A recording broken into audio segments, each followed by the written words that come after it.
Enterrei meu marido há 6 meses. Ontem eu o vi no supermercado. Corri até ele chorando. Ele me olhou confuso. Desculpe, acho que a senhora me confundiu. Mas a voz era idêntica, as marcas no rosto. Tudo. Eu o segui até a casa dele. O que eu descobri foi... Meu coração parou quando o vi. Ali, entre as prateleiras de enlatados do atacadão, estava Osvaldo, meu marido. O homem que eu enterrei há 6 meses em um jazigo de mármore italiano que custou 89 mil. O homem por quem chorei até não ter mais lágrimas. O homem que deveria estar morto. Mas ele estava vivo, segurando uma cesta de compras, conferindo o preço do feijão. Deixei cair a garrafa de azeite que segurava. O vidro explodiu no chão, óleo dourado espalhando-se pelo piso branco. As pessoas olharam. Eu não me importei. Minhas pernas se moveram sozinhas, correndo por aquele corredor como se eu tivesse 20 anos de novo, como se o tempo não tivesse transformado meu corpo em algo mais lento, mais pesado. Osvaldo! Gritei, e minha voz saiu estranha, misturada com um soluço que vinha de algum lugar profundo do meu peito. Osvaldo, meu Deus, você está vivo! Ele virou. E quando aqueles olhos encontraram os meus, senti o mundo inclinar. Era ele. A mesma cicatriz na sobrancelha esquerda da vez que caiu da moto aos 20 anos. O mesmo nariz um pouco torto, quebrado em uma briga de bar que ele nunca gostava de comentar.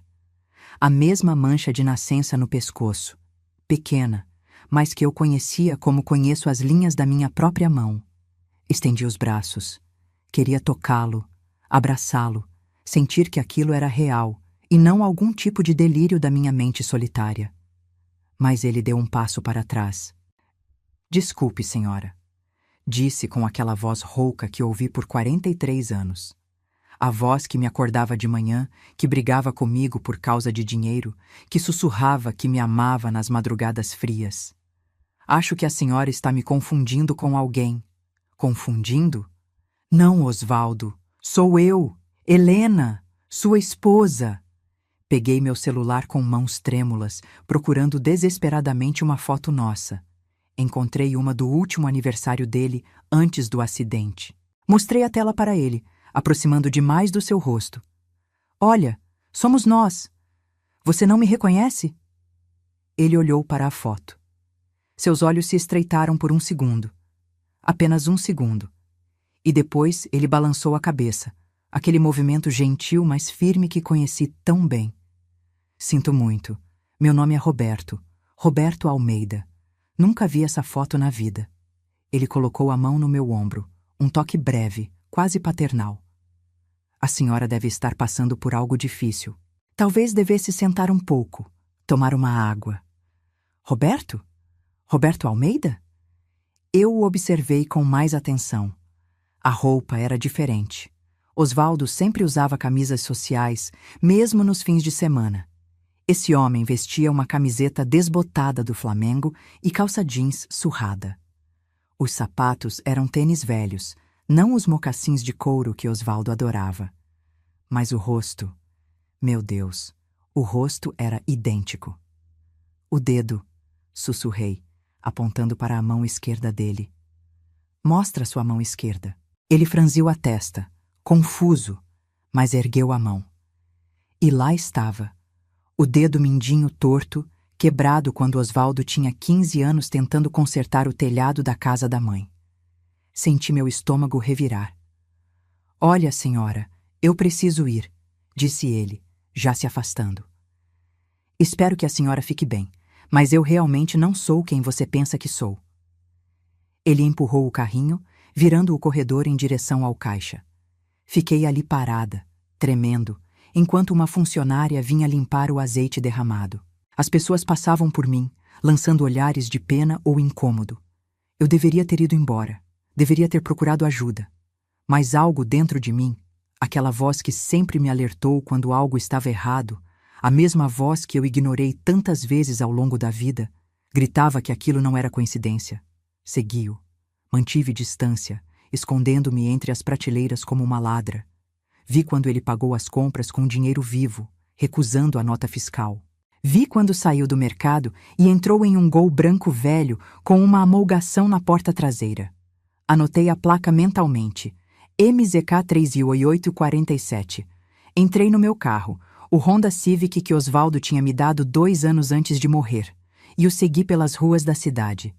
Meu coração batia tão forte que eu mal conseguia segurar o volante.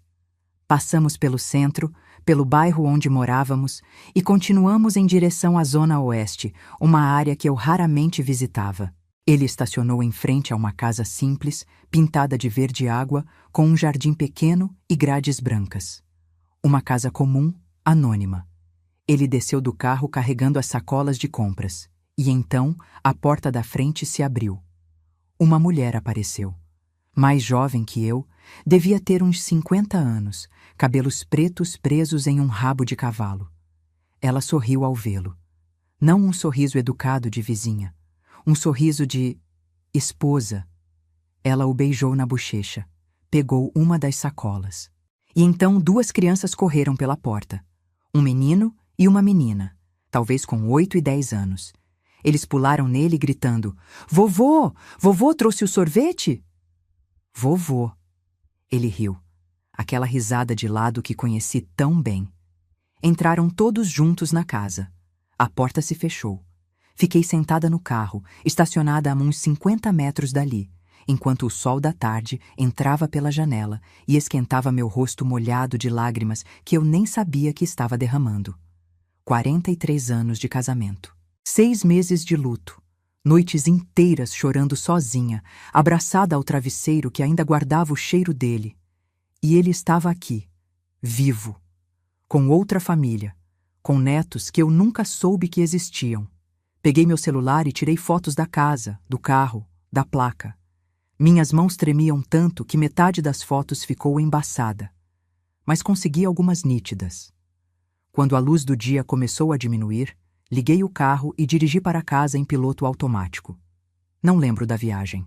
Só lembro de estacionar na garagem e ficar sentada no escuro, olhando para as fotos no celular, comparando com as antigas fotos de Osvaldo. Cada detalhe batia, cada marca, cada traço, cada imperfeição. Entrei em casa, a casa grande e vazia que Osvaldo me deixou, ou melhor, que me foi deixada quando ele morreu. Sentei na sala ainda com as luzes apagadas, e foi então que uma pergunta atravessou minha mente como um raio gelado. Se Osvaldo está vivo? Quem diabos nós enterramos? Se você quer saber como essa história perturbadora se desenrola, se inscreva no canal para não perder os próximos capítulos. Porque o que eu estava prestes a descobrir ia muito além do que minha mente conseguia processar naquele momento. Passei a noite inteira acordada. Sentada à mesa da cozinha, com o abajur aceso, esparramei todas as fotos que tinha de Osvaldo. Fotos do nosso casamento, dele ainda jovem com aquele terno marrom que alugamos porque não tínhamos dinheiro para comprar um. Fotos dos aniversários do Marcelo, nosso filho. Fotos de viagens, de churrascos, de natais. E ao lado, na tela do celular, as fotos que tirei hoje à tarde. Zoom, mais zoom. Comparei cada centímetro. A cicatriz na sobrancelha, idêntica. O formato da orelha esquerda, um pouco maior que a direita, igual. A mancha de nascença no pescoço em forma de pequena vírgula, exatamente no mesmo lugar. Até a forma como ele sorria de lado, mostrando mais os dentes do lado direito, absolutamente igual. Peguei uma lupa que usava para ler bula de remédio e examinei uma foto antiga de Osvaldo sem camisa, tirada numa praia em Ubatuba há 15 anos. Lá estava o pequeno sinal escuro perto da clavícula. Ampliei a foto do celular onde Roberto estava se virando para pegar a sacola do carro. A camisa tinha se levantado um pouco. O mesmo sinal, no mesmo lugar. Impossível. Mas gêmeos não teriam as mesmas marcas de nascença, certo? Cicatrizes não são genéticas. E aquele dedo quebrado? Levantei, andei pela casa, voltei para a mesa. O relógio da parede marcava 4h20 da manhã. Lá fora, a cidade ainda dormia. Peguei o álbum de fotos de casamento. Passei os dedos pelas imagens desbotadas. Ali estava Osvaldo aos 25 anos, magro, sorridente, com aquele bigode fino que depois raspou. Ali estava eu, com meus 22, usando um vestido branco simples que minha mãe costurou, o cabelo preso com flores naturais. Éramos pobres. Ele trabalhava como ajudante em uma loja de materiais de construção. Eu era costureira. Morávamos em um quartinho alugado que mal cabia à cama, mas éramos felizes. Ou pelo menos eu achava que éramos. Quando Marcelo nasceu 3 anos depois, as coisas começaram a melhorar. Osvaldo tinha talento para vendas. Em 10 anos, passou de ajudante a gerente. Em 20 anos, já era dono de 3 lojas de material de construção espalhadas pela cidade. Nossa vida mudou. Casa própria, carro, viagens ocasionais. Mas Osvaldo viajava muito a trabalho. 2, 3 vezes por mês. Ficava fora 4, 5 dias. Fechando negócios, dizia. Visitando fornecedores. Eu nunca desconfiei. Por que desconfiaria? Ele sempre voltava cansado, estressado, reclamando de reuniões e estradas. Trazia presentes para mim e para Marcelo. Dizia que sentia nossa falta. Agora, olhando para trás com essa nova lente de horror, cada viagem parecia uma mentira cuidadosamente construída. Quando o sol nasceu, eu ainda estava sentada à mesa, rodeada de fotos. Peguei o celular e liguei para Marcelo. Ele atendeu no 5º toque, voz embargada de sono. Mãe, são 6 da manhã. Aconteceu alguma coisa? Preciso que você venha aqui. Agora. Agora? Mãe, eu tenho reunião às 9. Marcelo. Minha voz saiu firme, carregada de algo que meu filho raramente ouvia. Venha agora. É sobre seu pai. Silêncio do outro lado. Mãe, a gente já conversou sobre isso. Você precisa fazer terapia. Esse luto prolongado não é... Eu vi seu pai ontem. Outro silêncio, mais longo. Mãe, o que você tomou? Esqueceu de tomar algum remédio? Marcelo, eu vi seu pai vivo no supermercado e o segui até a casa dele. Preciso que você venha aqui agora e me ajude a entender o que está acontecendo, porque ou eu estou enlouquecendo, ou... Já vou. Fica aí. Não sai de casa. Não faz nada. Eu já vou. Ele desligou. Fui tomar banho, trocar de roupa. Quando me olhei no espelho, assustei. Olheiras profundas, cabelos desgrenhados, lábios rachados. Parecia que tinha envelhecido 10 anos em uma noite. Marcelo chegou 40 minutos depois. Usava roupa de academia. Devia ter saído de casa correndo. Entrou sem bater, me encontrou de volta à mesa da cozinha. Mãe, o que aconteceu? Ele puxou uma cadeira, sentou ao meu lado, segurou minha mão. Seus olhos estavam preocupados, aquela preocupação que filhos têm quando acham que os pais estão perdendo a cabeça. Mostrei as fotos. Primeiro as antigas, depois as novas. Expliquei cada detalhe. A cicatriz, a mancha, o dedo quebrado. Falei do encontro no supermercado, de como ele me tratou como estranha, do nome falso, da casa, da mulher, das crianças. Marcelo olhou as fotos em silêncio. Sua expressão foi mudando. De preocupação para confusão, de confusão para algo que não consegui identificar. Suas mãos tremeram ligeiramente quando ele ampliou uma das fotos. É impressionante mesmo a semelhança, disse finalmente, devolvendo meu celular. Mas mãe, pessoas se parecem. Eu já vi 3 caras que poderiam ser meus irmãos gêmeos no shopping. Marcelo, não é semelhança. É ele. Mãe, nós enterramos o papai. Você estava lá. Eu estava lá. A Patrícia, os tios, os amigos dele. Todo mundo estava lá. Um caixão fechado. Sussurrei. Nós enterramos um caixão fechado. Marcelo passou a mão pelo rosto, cansado. Porque o corpo estava... Você sabe. O acidente foi violento. Os médicos disseram que era melhor assim, que você não deveria ver... Você viu? O quê? Você viu o corpo do seu pai? Com seus próprios olhos? Marcelo desviou o olhar. Não. Mas os documentos estavam todos lá. O IML liberou o corpo, tinha atestado de óbito, tudo certinho. Quero ir até essa casa, disse levantando. Agora, você vai comigo. Mãe, isso é loucura. A gente não pode simplesmente invadir a casa de um estranho. Então você acha que é um estranho? Ele hesitou. Eu acho que você está traumatizada, mãe. Você sofreu muito, ainda está sofrendo. E o cérebro, quando está em luto profundo, pode pregar peças. Marcelo Augusto. Usei o nome completo dele, como fazia quando era criança e aprontava alguma. Você vai comigo até aquela casa ou eu vou sozinha, mas eu vou. Ele suspirou, derrotado. Tá bom, vamos. Mas só para você ver que é outra pessoa e poder seguir em frente, ok? Saímos no carro dele, um Corolla preto do ano. O trânsito da manhã já estava pesado. Marcelo dirigia em silêncio, o maxilar tenso. Dei as direções. Quando chegamos à rua da Casa Verde Água, pedi para ele estacionar alguns metros antes. É aquela ali, apontei. O Gol branco estava na garagem. Havia luz acesa na cozinha. Podíamos ver sombras se movendo através da cortina. Marcelo ficou olhando fixamente para a casa. Seus dedos tamborilavam no volante, algo que ele fazia quando estava nervoso desde pequeno. Quer que eu vá até lá? Perguntei. Não, espera. Ficamos ali sentados por talvez 5 minutos. Então a porta da frente se abriu. Roberto saiu, vestindo um macacão azul de mecânico, carregando uma caixa de ferramentas. Caminhou até o Gol. Marcelo ficou pálido. Filho, você está bem? Ele não respondeu. Apenas olhava fixamente para o homem que entrava no carro. O Gol saiu da garagem, passou por nós. Pude ver o rosto dele claramente pela janela. Osvaldo. Era Osvaldo, mais velho, mais cansado. Mas era ele. O carro dobrou a esquina e desapareceu. Quando olhei para Marcelo, vi que ele estava chorando. Lágrimas silenciosas escorriam pelo seu rosto. Marcelo?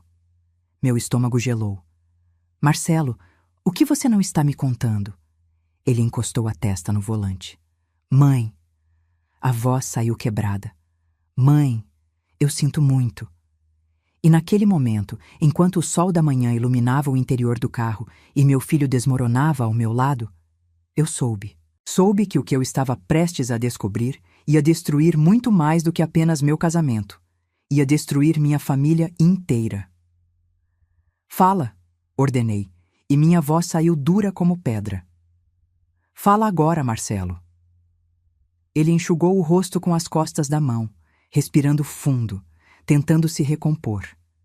Mas as lágrimas continuavam caindo. Mãe, eu... Não era para ser assim. Não era para você descobrir. Nunca. Senti algo gelado se espalhando pelo meu peito. Descobrir o quê? Marcelo levantou a cabeça, me encarou com aqueles olhos castanhos que herdou do pai. Olhos que agora carregavam culpa, medo, vergonha. O papai não morreu naquele acidente. As palavras flutuaram no ar entre nós. Simples, diretas, devastadoras. Eu já sabia. No fundo, desde o momento que o vi no supermercado, eu sabia. Mas ouvir meu filho confirmar foi como levar um soco no estômago. Continua, sussurrei. Ele tinha essa outra família, mãe. Há 25 anos. Aquela mulher, Cláudia. Os filhos dela, que agora têm filhos próprios. Ele dividia a vida entre vocês duas. 25 anos. 25 anos de mentira. Pensei em todas as viagens. Todas as noites que ele não voltou para casa. Todos os fins de semana trabalhando. Todos os aniversários perdidos do Marcelo porque estava fechando um negócio importante. E você sabia? Perguntei, embora já conhecesse a resposta pelo jeito que ele evitava meu olhar. Descobri há uns 3 anos. Ele passou a mão pelo cabelo, nervoso. Foi acidental. Eu estava ajudando o papai a organizar uns documentos da loja e encontrei recibos, compras em duplicidade, pagamentos de luz, água, mercado. 2 casas. Confrontei ele. E o que ele disse? Que amava você, mãe. Que nunca quis machucar você. Mas que também amava a Cláudia. Que conheceu ela numa viagem de negócios para o interior, que foi algo que aconteceu e depois ele não conseguiu largar. Disse que tentou terminar várias vezes, mas não conseguia. Ri. Um riso amargo, sem humor. Que conveniente. O coitado não conseguia largar a amante. Mãe. E você? Virei para ele, sentindo raiva pela primeira vez. Você descobriu e o quê? Aceitou? Guardou o segredo? Ele me implorou. Marcelo elevou a voz, desesperado. Disse que se você descobrisse, ia destruir tudo. Que você ia tirar dele metade das lojas, da casa, de tudo. Ele disse que precisava de tempo para organizar as coisas, para proteger o patrimônio dele, você quer dizer. Marcelo baixou a cabeça. Eu não sabia o que fazer. Era meu pai, mãe. E de certa forma eu também não queria que tudo se perdesse. As lojas, o trabalho que ele construiu, que seria meu um dia. Então era isso, ganância. Pura e simples ganância. Conta tudo, ordenei. Desde o começo. Quero saber de cada detalhe dessa farsa. Marcelo respirou fundo, limpou o rosto de novo. 6 meses atrás, o papai me procurou. Disse que não aguentava mais viver dividido, que queria ficar com a Cláudia de vez, recomeçar só com ela. Mas se pedisse divórcio, eu levaria metade de tudo. Completei a frase, sentindo náusea. Ele tinha consultado um advogado. Regime de comunhão parcial de bens. Vocês eram casados há mais de 40 anos. Você teria direito à metade das lojas, da casa, das economias. Cerca de uns 2 milhões, talvez mais. 2 milhões de reais. 43 anos de casamento valiam 2 milhões de reais, que ele não queria dividir comigo. Então vocês planejaram a morte dele? Não foi bem assim. Ele teve a ideia. Disse que conhecia um cara, um sem-teto que estava doente terminal, sem família. O cara estava morrendo mesmo, mãe. Questão de semanas. O papai ofereceu dinheiro. Muito dinheiro. Quanto? 250 mil. Para a única sobrinha que o cara tinha, que morava no Nordeste e nunca o visitou. O dinheiro seria transferido depois que ele morresse. Senti vontade de vomitar. Vocês compraram um corpo. O cara estava morrendo de qualquer jeito. Marcelo se defendeu, mas a voz dele estava fraca.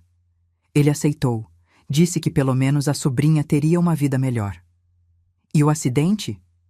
Foi encenado. O papai viajou para aquela cidade no interior, como sempre fazia.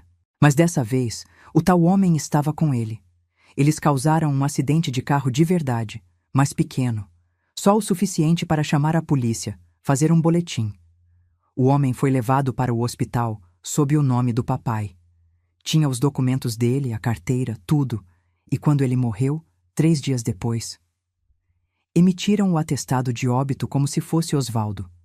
Sim, o corpo veio em caixão lacrado porque supostamente tinha ficado desfigurado no acidente e depois no hospital. Eu insisti com você para não abrir, mãe, porque lá dentro estava o cadáver de um desconhecido. Marcelo assentiu, envergonhado. Fiquei em silêncio, processando, lembrando daqueles dias terríveis, a ligação da polícia, a corrida até o hospital. Marcelo me impedindo de entrar na sala, dizendo que o médico não recomendava, que a imagem seria traumática demais. Lembrei do funeral, do caixão fechado coberto de flores brancas, das pessoas chorando, dos amigos de Osvaldo dando condolências, do padre falando sobre a brevidade da vida, sobre o legado que deixamos. E o tempo todo, Osvaldo estava vivo, planejando sua nova vida, deixando-me para trás como se nossos 43 anos juntos não significassem nada. E o jazigo? Minha voz saiu estranha, distante. O jazigo de mármore italiano que custou 89 mil? Mãe, responde. Tem um corpo lá dentro, do homem que morreu. Ele foi enterrado como Osvaldo Ferreira da Silva, com seus documentos, sua identidade. E Osvaldo? Pegou metade do dinheiro que tínhamos guardado para emergências. Cerca de 1,8 milhão que estava em aplicações no nome dele. Transferiu tudo alguns dias antes do acidente. Mudou de cidade, criou uma nova identidade. Roberto Almeida. Começou uma vida nova. Com a Cláudia. Com os netos que eu nunca soube que existiam. Com a família dele de lá sim. Fechei os olhos. Respirei fundo. Tentei não gritar, não bater, não quebrar alguma coisa. E você? Abri os olhos, encarei meu filho. Você ficou com o quê nessa história toda? Marcelo engoliu seco. As lojas, todas as 3. Como único herdeiro, passaram automaticamente para mim. Mas a casa, que já estava no meu nome há 2 anos por planejamento sucessório. Quanto valem as lojas? Mãe, quanto? Cerca de 3,2 milhões de reais. Mas eu já vendi 2. Fiquei só com a maior, a da avenida principal. O resto do dinheiro eu investi. Então você lucrou com isso. Não era pergunta, era constatação. Eu cuidei de você, mãe. Te dei uma pensão mensal. De quanto? R$ 4.500. Eu ri, um riso alto, quase histérico. R$ 4.500. Menos do que uma empregada doméstica ganha. Enquanto você ficou com 3 milhões, seu pai fugiu com quase 2 milhões. E eu fiquei aqui, chorando todas as noites, tomando remédio para dormir, indo em grupo de apoio para viúvas. As lágrimas finalmente vieram, quentes, amargas, raivosas. Eu chorei por ele, Marcelo. Chorei até não conseguir mais respirar. Olhava para a foto dele na cabeceira e implorava a Deus que me levasse também, porque não conseguia suportar a dor de viver sem ele. Mãe, eu sinto muito. E você sabia? Gritei, finalmente perdendo o controle.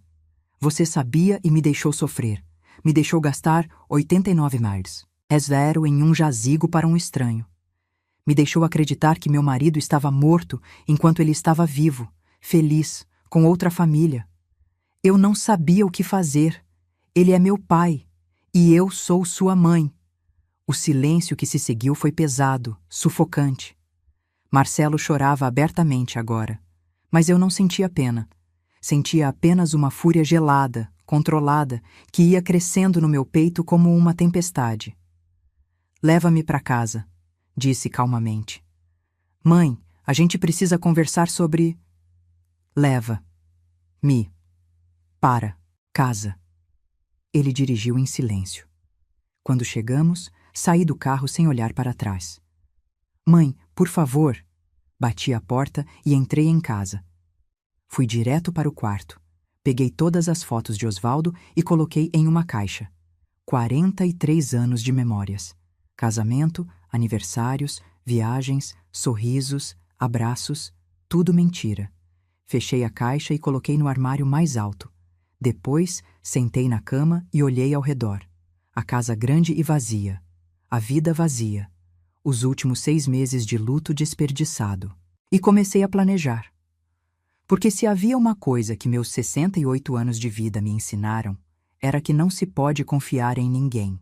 Nem no marido, nem no filho. Só em si mesma.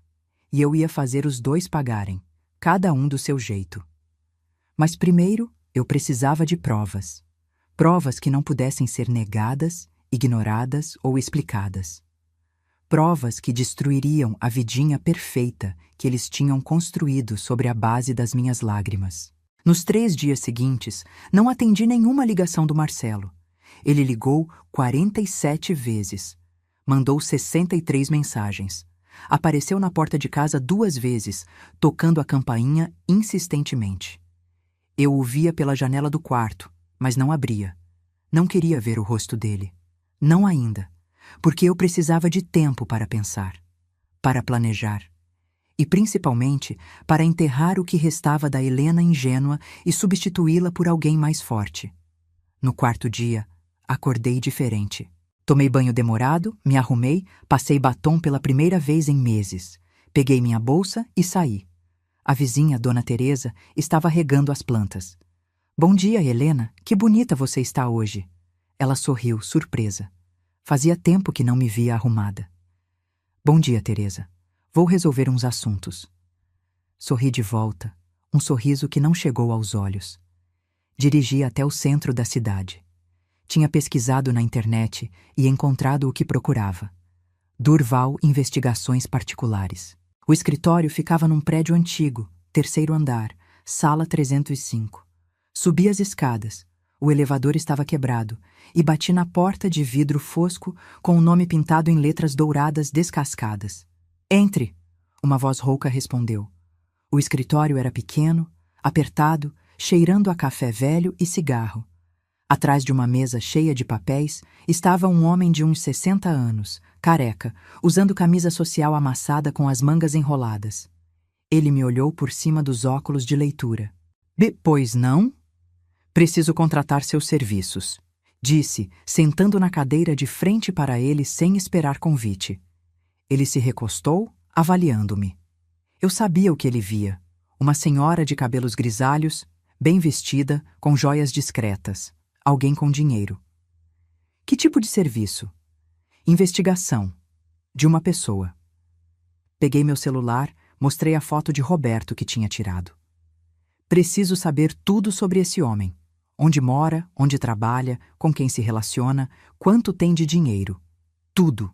Durval pegou o celular, ampliou a foto. Marido traindo? Ex-marido, que deveria estar morto. Isso capturou a atenção dele. Ele se inclinou para a frente. História interessante. Continue. Contei. Não tudo, mas o suficiente. O acidente, o funeral, o encontro no supermercado, a outra família. Não mencionei Marcelo ainda. Aquela carta eu guardaria para jogar no momento certo. Durval ouvia em silêncio, fazendo anotações ocasionais num bloquinho velho. E a senhora quer provas, concluiu ele quando terminei. Quero tudo. Documentos, fotos, gravações se possível. Preciso de algo que seja inquestionável. Isso vai custar. Quanto? Para um trabalho desse nível. 12 mil. Metade agora, metade quando entregar o relatório completo. Abri minha bolsa, peguei o talão de cheques, preenchi um de 6 mil hares e entreguei. Quero resultados em uma semana. Durval sorriu, mostrando dentes manchados de café. A senhora é direta. Gosto disso. Guardou o cheque. Vou precisar de algumas informações. Nome completo dele, documentos se tiver, qualquer coisa que possa me ajudar. O nome verdadeiro é Osvaldo Ferreira da Silva. O falso é Roberto Almeida. Anotei os dados numa folha, incluindo o endereço da Casa Verde Água, a placa do Gol, o horário aproximado que ele saía para trabalhar. Ótimo. Vou começar hoje mesmo. Qualquer coisa te ligo. Saí do escritório sentindo algo que não sentia há muito tempo. Propósito. Nos dias seguintes, voltei àquela rua, sempre em horários diferentes, usando bonés ou lenços para disfarçar. Observei a rotina deles. Roberto saía todo dia às 7 da manhã, dirigindo o Gol velho. Voltava às 6 da tarde. Aos sábados, ficava em casa, brincando com os netos no jardim. Aos domingos, iam todos para a missa das 10 na igreja do bairro. A vida perfeita. A família feliz. Enquanto eu, a esposa legítima, chorava sozinha no escuro. Cláudia parecia ser do lar. Não trabalhava fora. Cuidava da casa, dos netos quando as filhas trabalhavam. Era bonita para a idade, bem cuidada. Usava roupas simples, mas arrumadas. Sorria muito. Eu a odiava. Uma semana depois, Durval me ligou. Tenho o relatório. Pode vir buscar? Cheguei ao escritório dele em 20 minutos. Ele me entregou uma pasta grossa, marrom, cheia de documentos. Senta, disse ele sério. Você vai querer estar sentada para isso. Abri a pasta.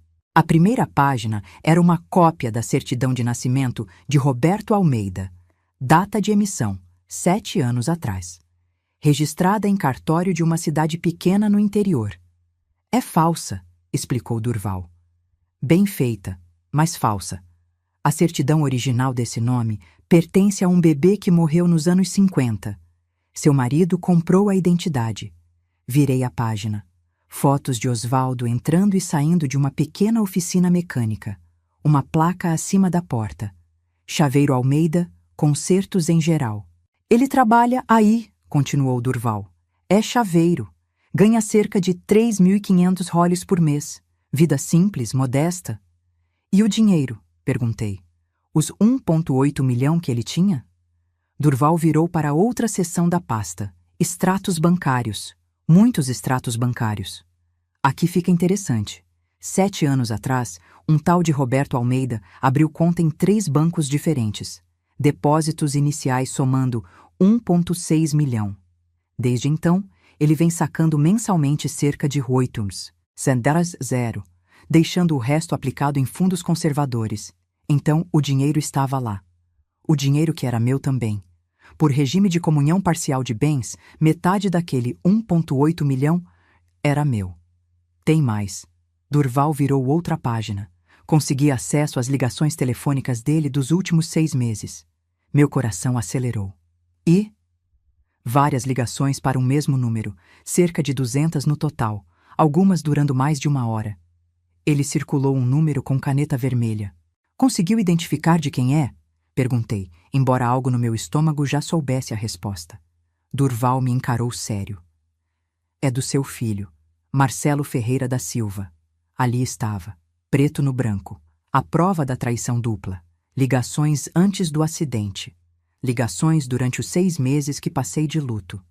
Ligações na semana passada, depois que confrontei Marcelo. Eles se falam regularmente, disse Durval.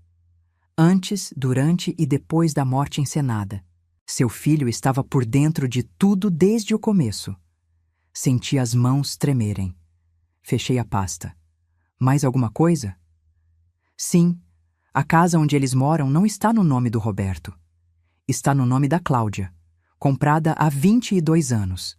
Eles têm um filho juntos, de 23 anos, que mora no Rio de Janeiro, e 3 netos, filhos das 2 filhas dela de um relacionamento anterior. Então ele realmente construiu uma vida inteira, por 25 anos. Parece que sim. E pelo que consegui apurar, a Cláudia não sabe que ele foi casado antes. Para ela, Roberto Almeida sempre foi Roberto Almeida, um viúvo que conheceu no interior. Peguei a pasta, coloquei na bolsa. Quanto eu te devo? Os outros 6.000. Preenchi o cheque.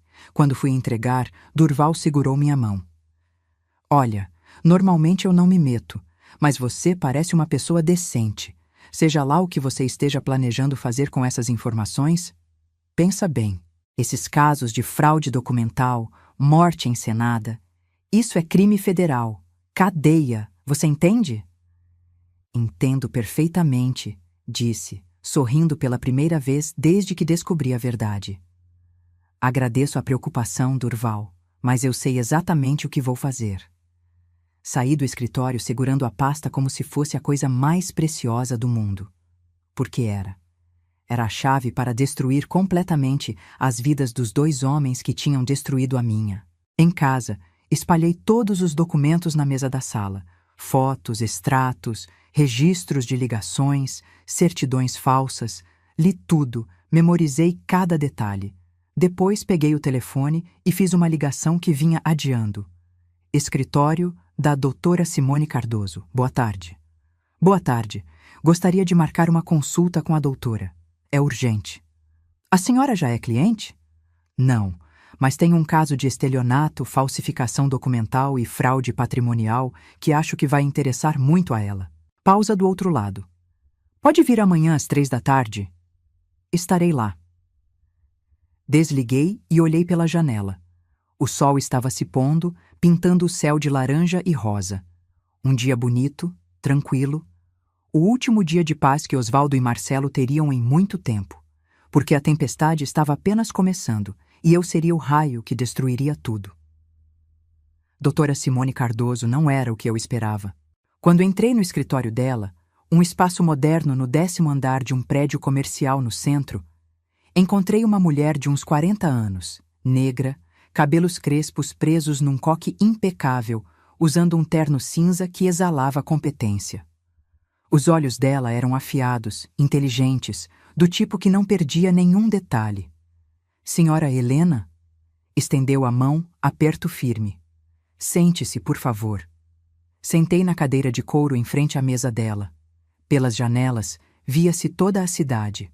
Lá embaixo, as pessoas viviam suas vidas normais, ignorantes dos dramas que aconteciam nos andares acima. Café? Água? Não, obrigada. Vim direto ao assunto. Doutora Simone se acomodou na cadeira, cruzou as mãos sobre a mesa.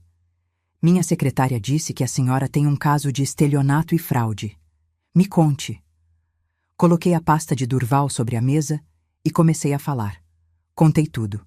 Desde o começo. Os 43 anos de casamento. As viagens constantes de Osvaldo. A segunda família, que durou 25 anos. O acidente falso. O corpo comprado. O funeral que chorei de verdade enquanto meu marido estava vivo. O filho que sabia e escondeu. Os milhões desviados. A pensão miserável que me davam como se fosse favor. Doutora Simone ouvia sem interromper, fazendo anotações ocasionais. Quando terminei, ela abriu a pasta e começou a examinar os documentos. Levou quase 20 minutos, lendo cada página com atenção.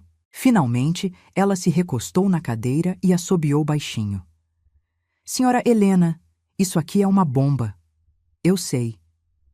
A senhora entende a gravidade do que aconteceu? Estamos falando de múltiplos crimes.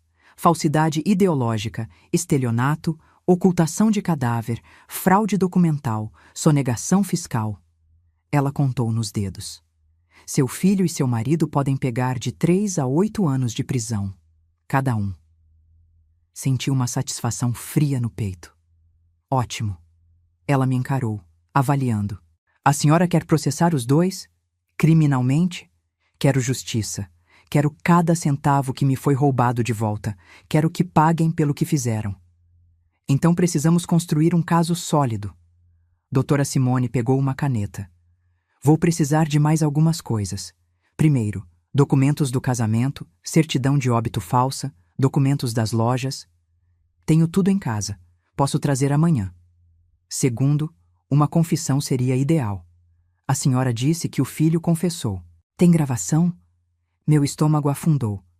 Não, foi no carro. Eu não estava esperando. Tudo bem. Vamos precisar fazer ele confessar de novo, mas dessa vez gravado. Como? Doutora Simone sorriu. Um sorriso de quem já tinha feito isso muitas vezes. Deixa comigo.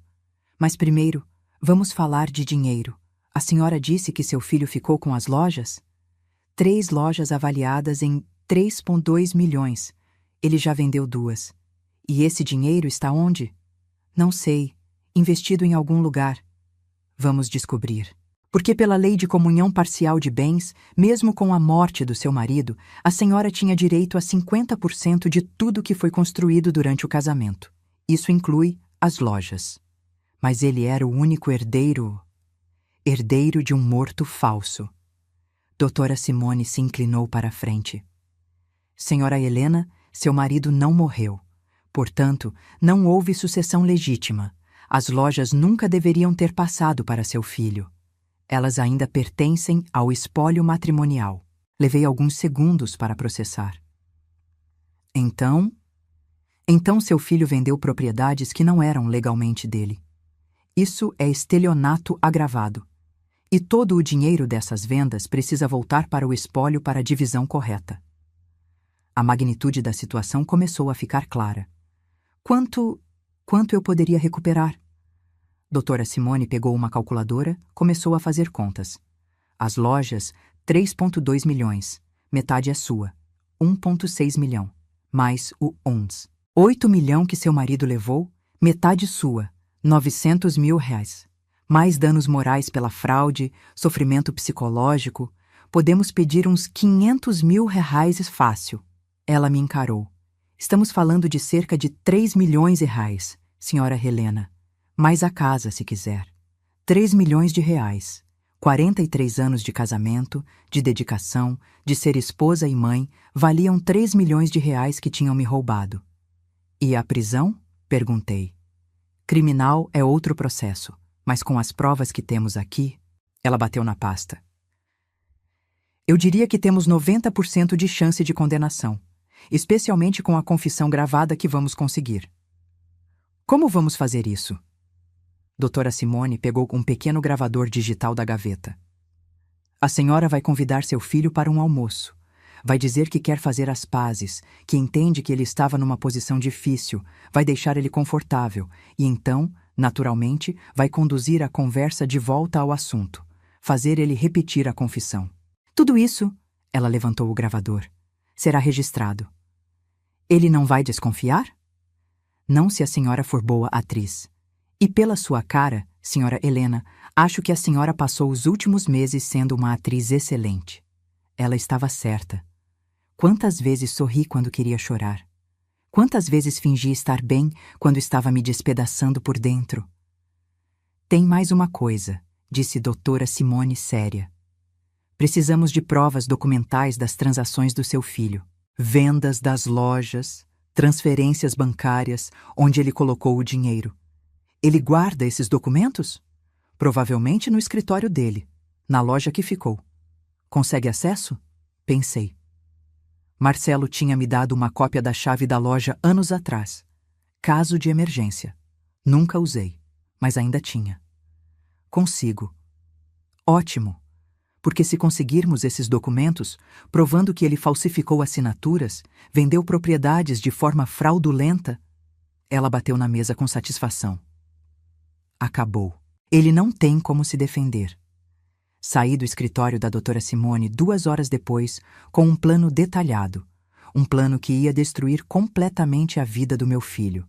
E pela primeira vez desde que descobri a verdade, não senti culpa. Senti poder. Naquela noite, finalmente atendi uma das 83 ligações do Marcelo. Mãe, graças a Deus. Eu estava desesperado, pensei que... Marcelo, interrompi, mantendo a voz calma, controlada. Podemos conversar? Silêncio surpreso do outro lado. Claro, mãe. Claro que sim. Quer que eu vá aí? Não. Quero que almoce comigo amanhã. No Terraço Grill, aquele restaurante que você gosta. 12h. Sim, vou estar lá. Mãe, Até amanhã, filho. Desliguei antes que ele pudesse continuar. Fui até o quarto. Abri a gaveta da cômoda onde guardava as coisas importantes. Lá no fundo, embaixo dos lenços velhos, estava a chave da loja. Peguei-a. Senti o peso frio do metal na palma da mão. Amanhã, durante o almoço com Marcelo, enquanto ele confessava tudo de novo, pensando que eu estava perdoando, que estava sendo a mãe compreensiva de sempre, doutora Simone estaria na loja, com uma ordem judicial de busca e apreensão, recolhendo cada documento, cada prova, cada evidência da traição dele. E depois do almoço, quando eu tivesse a gravação e ela tivesse os documentos, apresentaríamos tudo ao Ministério Público. Marcelo seria preso em 48 horas. Osvaldo, ou Roberto, ou seja lá que nome ele usasse agora, seria exposto, perderia tudo, e teria que devolver cada centavo que roubou de mim, com juros e correção. E eu finalmente teria o que merecia desde o começo: respeito. Olhei para o espelho. A mulher que me encarava de volta não era mais a Helena, que chorou por 6 meses. Não era mais a esposa ingênua que acreditou em todas as mentiras. Era alguém novo, alguém mais forte, alguém que não teria misericórdia. O Terraço Grill ficava no último andar de um hotel no centro, com vista panorâmica para a cidade. Cheguei 10 minutos adiantada, usando um vestido bege discreto e o colar de pérolas que Osvaldo me deu no nosso 30º aniversário de casamento. Irônico usar aquele colar justamente hoje. O gravador digital estava na minha bolsa, já ligado. Doutora Simone tinha me instruído deixar a bolsa aberta sobre a mesa, o mais perto possível de Marcelo. O aparelho era sensível, captaria tudo. Marcelo chegou 5 minutos depois, parecendo cansado. Olheiras profundas, barba por fazer, a camisa social amarrotada. Ele me viu e quase correu até a mesa. Mãe, sua voz estava embargada. Tentou me abraçar. Deixei, mas sem retribuir com calor. Um abraço protocolar, rápido. Sentamos. O garçom trouxe o cardápio. Pedi um salmão grelhado que não tinha intenção de comer. Marcelo pediu um filé, mas pelo jeito como mexia no guardanapo, ele também não estava com apetite. Mãe, eu não sei nem por onde começar. Então não comece, disse tomando um gole de água. Deixa eu falar primeiro. Ele assentiu, ansioso. Passei os últimos dias pensando muito. Sobre tudo que você me contou. Sobre seu pai, sobre as escolhas que vocês fizeram. Fiz uma pausa, escolhendo as palavras cuidadosamente. E eu entendo que você estava numa posição impossível. Vi a surpresa nos olhos dele. Mãe, deixa eu terminar. Seu pai é manipulador. Sempre foi. Ele te colocou numa situação onde você tinha que escolher entre ele e eu, entre proteger o patrimônio da família ou me contar a verdade. Respirei fundo, forçando minha voz a soar conciliadora. Você era o filho. Não era sua responsabilidade consertar a bagunça que ele fez. Marcelo começou a chorar, lágrimas grossas escorrendo pelo rosto. Eu queria ter contado, mãe, todos os dias, mas eu tinha medo. Medo de perder você, medo de destruir tudo. Eu sei. Não, estendi a mão, segurei a dele sobre a mesa. O toque me repugnou, mas mantive a expressão suave. Mas agora eu preciso entender algumas coisas. Preciso que você me conte tudo de novo, desde o início, porque só assim eu vou conseguir processar e, quem sabe, perdoar. Ele apertou minha mão, desesperado por essa chance de redenção que eu estava oferecendo. Qualquer coisa, mãe. Pergunta qualquer coisa. Quando exatamente seu pai te procurou com esse plano? Há uns 7 meses, antes do acidente falso. Ele chegou em casa tarde da noite, pediu para conversar. Disse que não aguentava mais viver dividido, que queria ficar só com a Cláudia. E ele te contou sobre ela nessa hora? Não, eu já sabia. Tinha descoberto uns 3 anos antes. Lembra que te contei? Mas naquela noite, ele disse que queria oficializar. Pedir divórcio. Só que você convenceu ele a não fazer isso. Marcelo baixou os olhos, envergonhado. Eu mostrei os números para ele. Quanto a senhora levaria? Metade das lojas, metade de tudo. Ele ficou desesperado. As lojas eram a vida dele, mãe. Ele tinha construído aquilo do zero. Com o meu apoio. Lembrei, mantendo a voz neutra. Com o meu trabalho também. Enquanto ele tocava os negócios, quem você acha que criou você? Quem cuidou da casa? Quem abriu mão da própria carreira de costureira para que ele pudesse trabalhar até tarde? Eu sei, mãe, eu sei. Ele limpou o rosto com o guardanapo. Mas naquele momento, eu só conseguia pensar que a gente ia perder tudo, que anos de trabalho iam pelo ralo.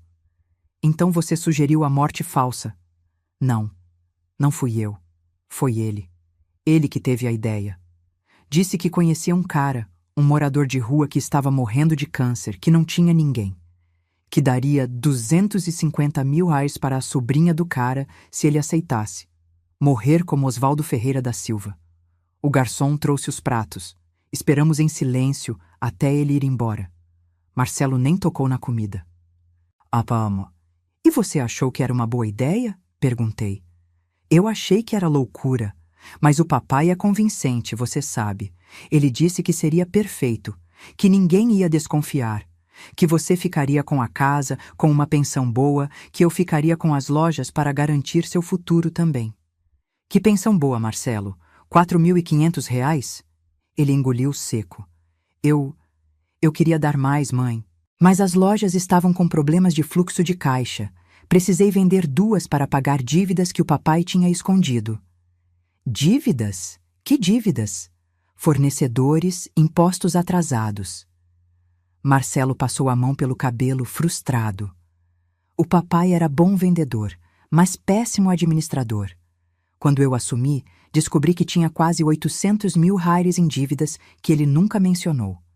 Então Oswaldo não era só traidor, era incompetente também. E onde está o dinheiro das vendas agora?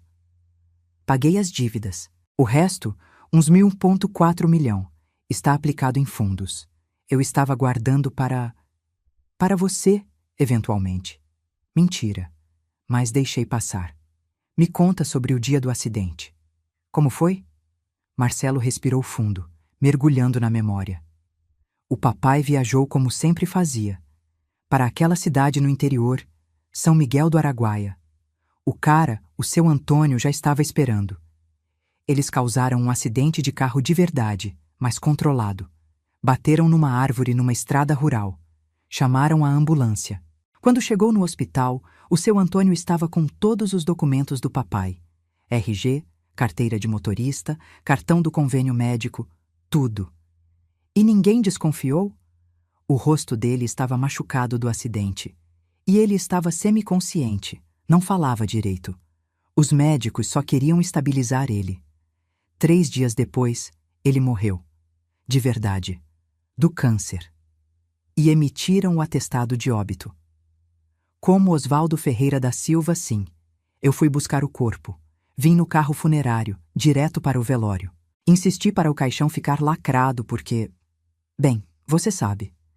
Porque lá dentro estava um estranho. Marcelo assentiu miserável. E seu pai? Onde estava durante o velório? Já tinha saído da cidade. Pegou um ônibus para Goiânia, de lá outro para aqui. Ficou num hotel barato por alguns dias, esperando tudo se acalmar. Depois, alugou a casa onde está agora. Começou a trabalhar como chaveiro. Vida simples, sem chamar atenção. Com o dinheiro que roubou de mim. Mãe. 1.800.000 reais, Marcelo. Dinheiro que era meu também. Minha voz estava ficando mais dura, mas me forcei a controlar.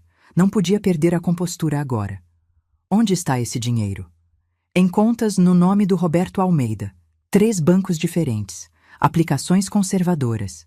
Ele saca uns 8.000 berrales por mês para complementar o salário de chaveiro. Exatamente o que Durval tinha descoberto. Vocês continuam em contato? Sim. Marcelo baixou a voz. Ele me liga toda semana. Pergunta de você, de como está lidando. Eu acho que ele ainda se importa, sabe? Ri. Um riso amargo, sem humor. Se importa? Marcelo, ele me deixou acreditando que estava morto.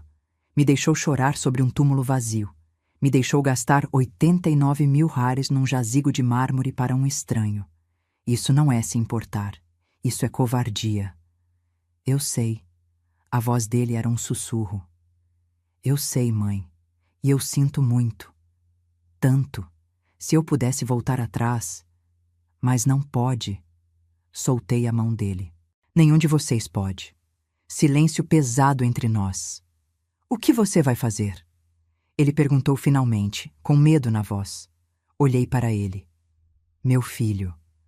O menino que carreguei por 9 meses, que amamentei, que cuidei quando estava doente, que ajudei com lição de casa, que consolei quando levou o primeiro fora.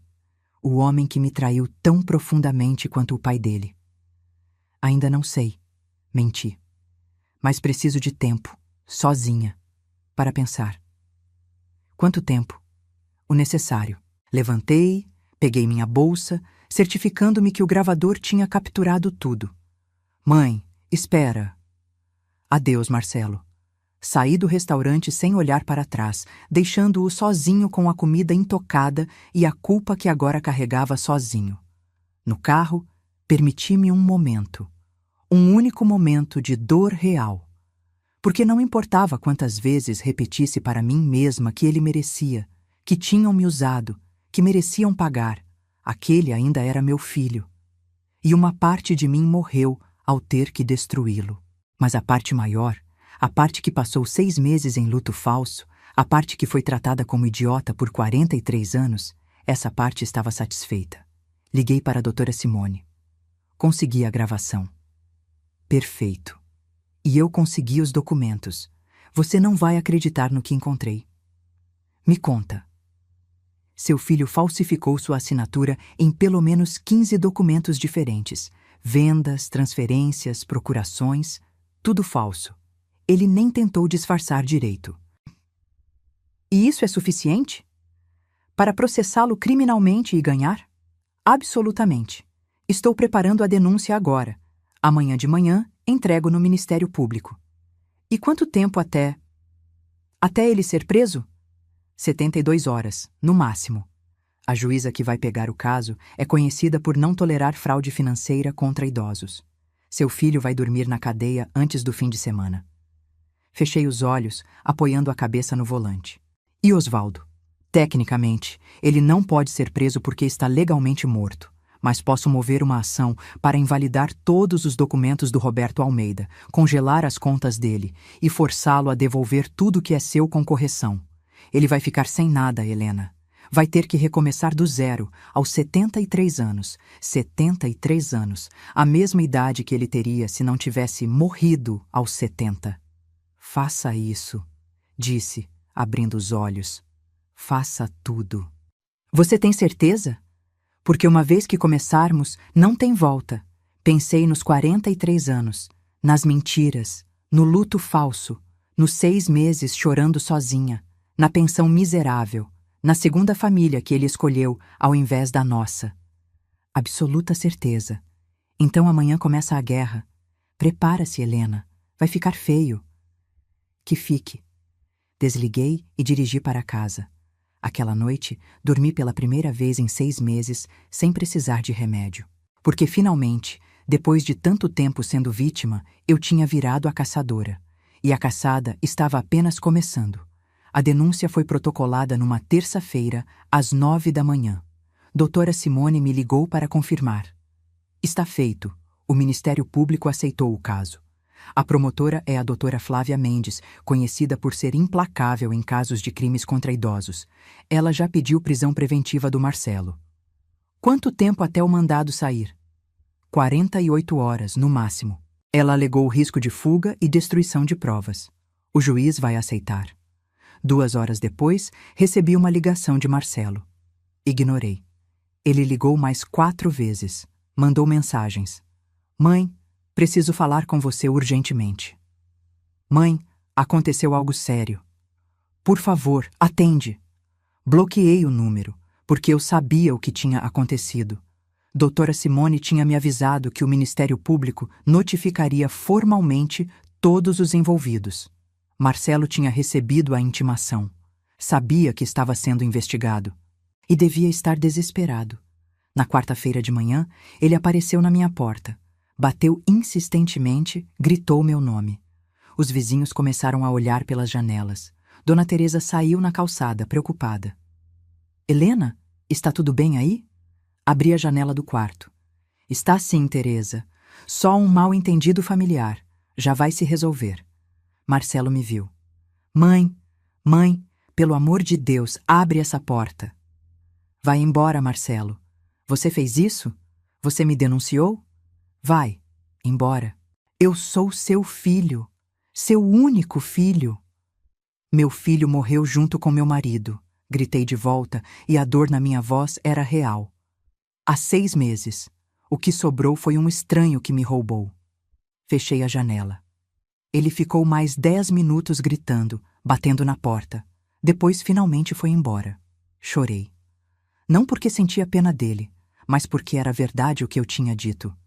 O Marcelo que eu conheci, o menino que eu criei, não existia mais. Talvez nunca tivesse existido. Na quinta-feira, às 6 da manhã, a polícia bateu na porta de Marcelo. Doutora Simone me avisou por mensagem. Ele foi preso, não resistiu. Está sendo transferido para a delegacia agora. Imaginei a cena. Patrícia, a esposa dele, acordando com o barulho. Os policiais entrando. Marcelo sendo algemado. Os vizinhos assistindo. A vergonha. A humilhação pública. Exatamente o que eu senti quando descobri a verdade. Patrícia me ligou 3 horas depois, aos prantos. Como a senhora pôde fazer isso com ele? Com seu próprio filho? Pergunte a ele o que ele fez comigo primeiro. Respondi calmamente. Pergunte sobre os milhões que roubou, sobre as assinaturas falsificadas, sobre me deixar acreditando que meu marido estava morto enquanto embolsava tudo. Ele estava protegendo a família, estava protegendo o bolso dele, e agora vai pagar por isso. A senhora é uma... Desliguei antes que ela terminasse. Bloqueei o número dela também. Naquela tarde, encontrei com doutora Simone no escritório dela. Ela tinha mais documentos espalhados sobre a mesa. A boa notícia é que seu filho entrou em pânico, tentou transferir 800 mil reais ontem à noite para uma conta no Paraguai. Ele tem conta no Paraguai? Tinha. Abriu na semana passada, depois que você conversou com ele. Provavelmente pressentiu que você ia fazer alguma coisa. Mas você disse tentou transferir? Sim, porque eu tinha pedido para o juiz congelar todas as contas dele preventivamente. A transferência foi bloqueada. E agora ele está em prisão preventiva por tentativa de evasão de divisas, além de tudo mais. Quanto tempo ele pode ficar preso? Com boa conduta? 3 anos no mínimo. mas considerando a quantidade de crimes, as provas que temos, a falsificação em série, ele pode pegar até 8 anos. 8 anos. Marcelo teria 53 quando saísse. E as lojas? Já entramos com pedido de anulação de todas as vendas. Como foram feitas com documentos falsificados, usando assinaturas forjadas, as transações são nulas de pleno direito. Os compradores terão o dinheiro devolvido pelo banco que intermediou e as propriedades voltam para o espólio correto. Que seria você e seu marido em regime de comunhão parcial de bens, 50% para cada. Como ele está tecnicamente morto, a parte dele fica em suspenso até resolvermos essa situação. E como vamos resolver? Doutora Simone sorriu. Com uma explosão nuclear. Ela abriu uma nova pasta. Encontrei algo interessante. Lembra que você disse que Roberto Almeida tem certidão de nascimento falsa? Sim, emitida há 7 anos. Pois é, mas para emitir uma segunda via de certidão, você precisa de documentos de base, RG, comprovante de residência, alguma coisa que prove quem você é. Seu marido usou documentos falsos para isso também. E daí? E daí que consegui rastrear quem fez esses documentos. Um despachante aqui da cidade, Edilson Tavares. Já foi preso 2 vezes por falsificação, mas sempre conseguiu acordos. Conversei com ele ontem. Ele falou, cantou como um passarinho. Doutora Simone bateu na pasta. Tenho declaração assinada dele confessando que fez toda a documentação falsa do Roberto Almeida por encomenda do Osvaldo Ferreira da Silva, mediante pagamento de R$45 mil. Tenho cópias dos documentos originais que ele guardou. O idiota guarda tudo como seguro. E tenho as transferências bancárias provando o pagamento. Senti um arrepio de satisfação. Isso significa que podemos provar, sem sombra de dúvida, que Roberto Almeida é uma identidade falsa criada por Osvaldo Ferreira da Silva. Podemos invalidar todos os documentos dele, todas as contas bancárias, tudo. E podemos processá-lo por falsidade ideológica, uso de documento falso, fraude. Mesmo ele estando morto? Ah, essa é a melhor parte. Doutora Simone se recostou na cadeira, satisfeita. Vamos pedir a anulação do atestado de óbito dele. Como foi emitido baseado em fraude, um corpo que não era dele, é nulo. Osvaldo Ferreira da Silva nunca morreu legalmente. Portanto, ele continua vivo juridicamente. E como pessoa viva, pode ser processada, julgada e presa. A magnitude do que ela estava dizendo me atingiu como uma onda. Você está dizendo que ele vai ser preso? Estou dizendo que ele vai ter que voltar a ser Osvaldo Ferreira da Silva. Vai ter que abandonar a identidade de Roberto Almeida. Vai ter que assumir publicamente que fingiu a própria morte. E então sim, vai ser preso. Por fraude, por falsificação, por ocultação de cadáver. E a Cláudia? A mulher com quem ele vive? Descobri que eles se casaram no civil há 5 anos, como Roberto Almeida e Cláudia Moraes. Só que esse casamento é nulo, porque Roberto Almeida não existe. E Osvaldo Ferreira da Silva já era casado com você. Tecnicamente, ele é bígamo. Bigamia. Mais um crime para a lista. Ela sabe de alguma coisa? Pelo que investiguei, não. Para ela, Roberto é apenas Roberto. Um viúvo que conheceu e se apaixonou. Coitada, vai levar um choque. Sentiu uma pontada de algo. Pena, talvez, pela Cláudia. Ela também tinha sido enganada à sua maneira. Mas a pena passou rápido. Ela teve 25 anos com meu marido. 25 anos que eram meus. Quando fazemos isso? Perguntei. Já estou preparando toda a papelada. Vou protocolar na semana que vem. Enquanto isso, quero que você faça uma coisa. O quê? Doutora Simone me entregou um envelope. Notificação extrajudicial. Quero que você mesma entregue para seu marido. Eu? Você. Pessoalmente. Olhando nos olhos dele. Quero que ele saiba que foi você quem destruiu a vidinha perfeita dele. Não um advogado, não um oficial de justiça. Você. Peguei o envelope. Dentro, várias páginas de termos jurídicos que resumiam basicamente: Sei quem você é, sei o que você fez, e agora você vai pagar. E se ele fugir? Já pedi bloqueio de todas as contas. Ele não tem dinheiro para fugir. E quando o mandado de prisão sair, a polícia vai estar de olho. Ele não vai a lugar nenhum. Saí do escritório segurando o envelope como se fosse uma arma. Porque era. Naquela noite, sentei na sala com uma garrafa de vinho. Algo que não fazia há anos. Bebi devagar, saboreando, planejando. Amanhã iria até a casa verde água. Bateria na porta.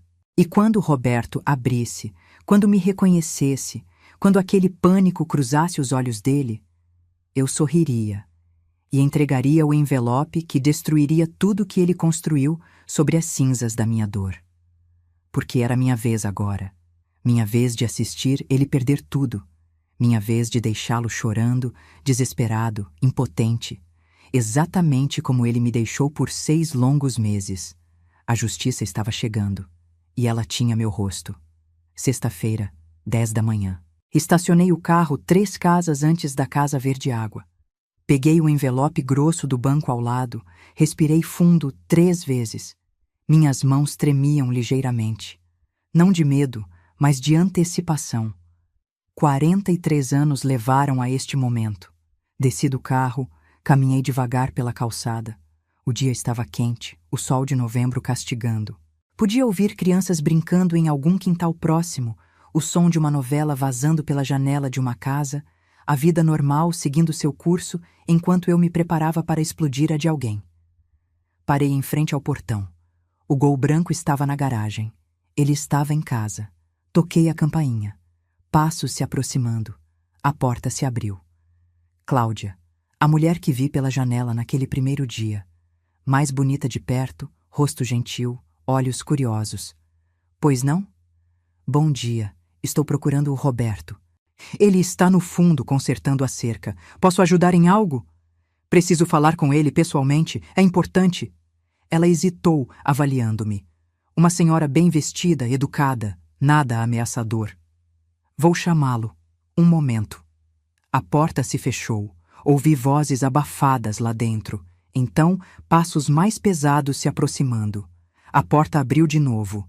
E lá estava ele, Osvaldo, meu marido, usando uma camiseta velha manchada de tinta, bermuda desbotada, chinelos, cabelo grisalho despenteado, suor no rosto. Mas era ele, inconfundivelmente.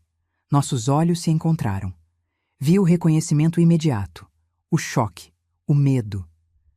Helena, ele sussurrou, e ouvir meu nome daquela boca depois de tanto tempo foi como levar um tapa. Olá, Osvaldo. Sorri. Um sorriso frio, calculado. Ou devo te chamar de Roberto? Ele olhou para trás, para onde Cláudia provavelmente estava. Depois voltou os olhos para mim, desesperado. O que você está fazendo aqui? Vim trazer uma correspondência. Estendi o envelope. Notificação extrajudicial. Precisa assinar o recebimento. Ele não pegou. Apenas me encarou, pálido. Como você me encontrou? Não foi difícil. Você se escondeu muito mal, considerando. Mesma cidade, mesmas manias, mesma cara. Achou que nunca ia te encontrar? Que eu ia passar o resto da vida chorando no seu túmulo vazio? Helena, eu posso explicar. Pode? Ri, sem humor. Vai me explicar como você fingiu a própria morte? Como comprou o corpo de um moribundo? Como me deixou enterrar um estranho achando que era você? Como roubou quase 2 milhões de reais que eram meus também? Abaixa a voz, ele sussurrou, olhando nervoso para a casa. A Cláudia não sabe? Elevei a voz propositalmente. A Cláudia não sabe que Roberto Almeida não existe? Que você é Osvaldo Ferreira da Silva, casado legalmente comigo há 43 anos? A porta se abriu completamente. Cláudia apareceu, confusa. Roberto, o que está acontecendo? Quem é essa mulher? Osvaldo fechou os olhos, derrotado. Cláudia, volta para dentro. Eu sou a esposa dele, respondi antes que ele pudesse. A esposa legal. Helena Ferreira da Silva, casada com Osvaldo Ferreira da Silva, desde 1982. Esse homem que você conhece como Roberto é meu marido. Ele fingiu a própria morte há 6 meses para fugir de mim e ficar com você. O rosto de Cláudia perdeu toda a cor. Que absurdo é esse? Roberto, fala para ela que isso é mentira. Osvaldo abriu a boca, mas nada saiu. Não é mentira, continuei, implacável. Ele tem uma cicatriz na sobrancelha esquerda de quando caiu de moto aos 20 anos. Tem o dedo mindinho torto da mão esquerda, quebrado aos 15.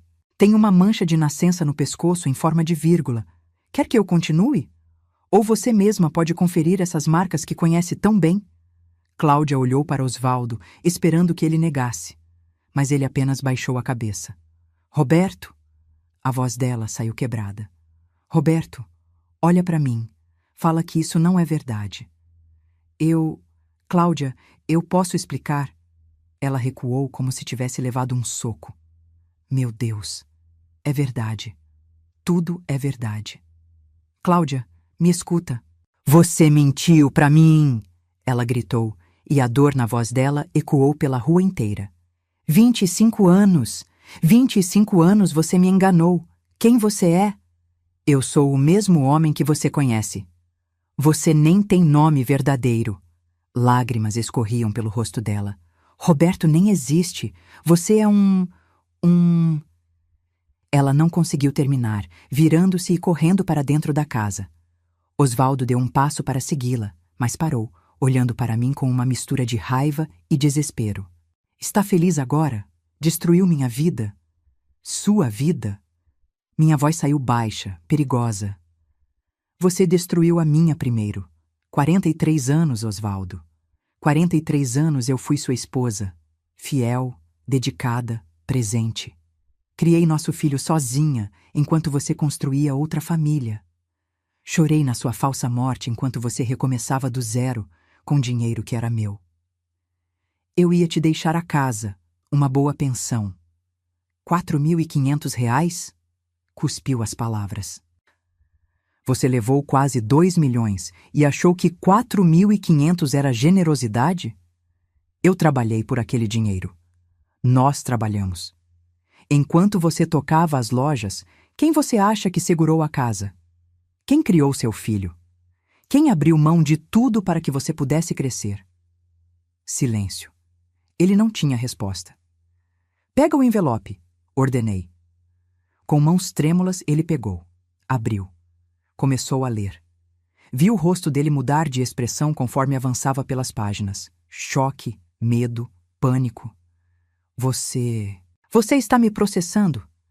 Por fraude, estelionato, falsificação de documentos, uso de identidade falsa, bigamia e ocultação de cadáver. Recitei de memória. Já pedi anulação do seu atestado de óbito. Em breve, Osvaldo Ferreira da Silva estará oficialmente vivo de novo, e então vai responder por tudo isso.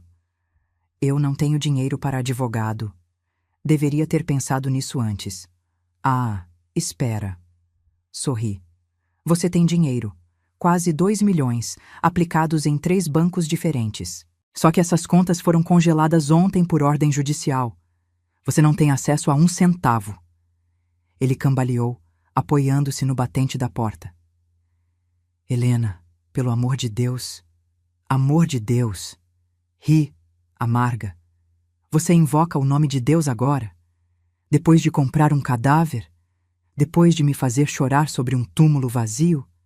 Depois de viver uma mentira por 25 anos? Eu amava vocês duas. Eu não conseguia escolher. Então você fingiu morrer. Que corajoso! De dentro da casa, ouvíamos Cláudia chorando, soluços altos, desesperados. Ah, e mais uma coisa, acrescentei. Seu filho está preso.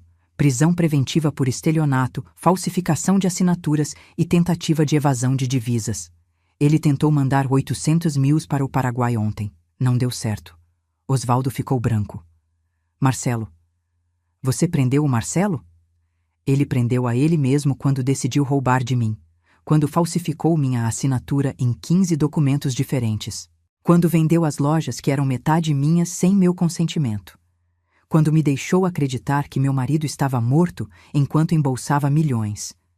Ele é seu filho. E você é meu marido, gritei de volta. Ou era. Agora você não é nada. Não é Roberto, porque Roberto não existe. E não é mais meu marido, porque em breve vou anular esse casamento por fraude. O que você quer de mim, Helena? Ele caiu de joelhos ali mesmo, na soleira da porta. Quer me ver destruído? Quer vingança? O quê? Olhei para ele, o homem que amei por mais de 4 décadas, o pai do meu filho, reduzido a isso, um homem velho, de joelhos, implorando. E não senti nada, nem pena, nem satisfação, nem raiva, só vazio. Quero o que é meu, disse calmamente. Cada centavo que você roubou, com juros e correção. Quero a verdade exposta. Quero que todos saibam que tipo de homem você é. E quero que você enfrente as consequências dos seus atos. Vão me prender. Sim, provavelmente. Eu tenho 73 anos, Helena. Cadeia nessa idade é sentença de morte.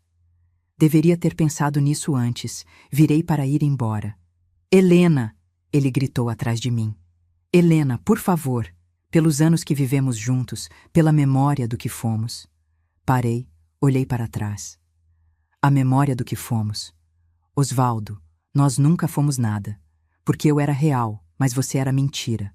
Do começo ao fim, você foi mentira. E fui embora.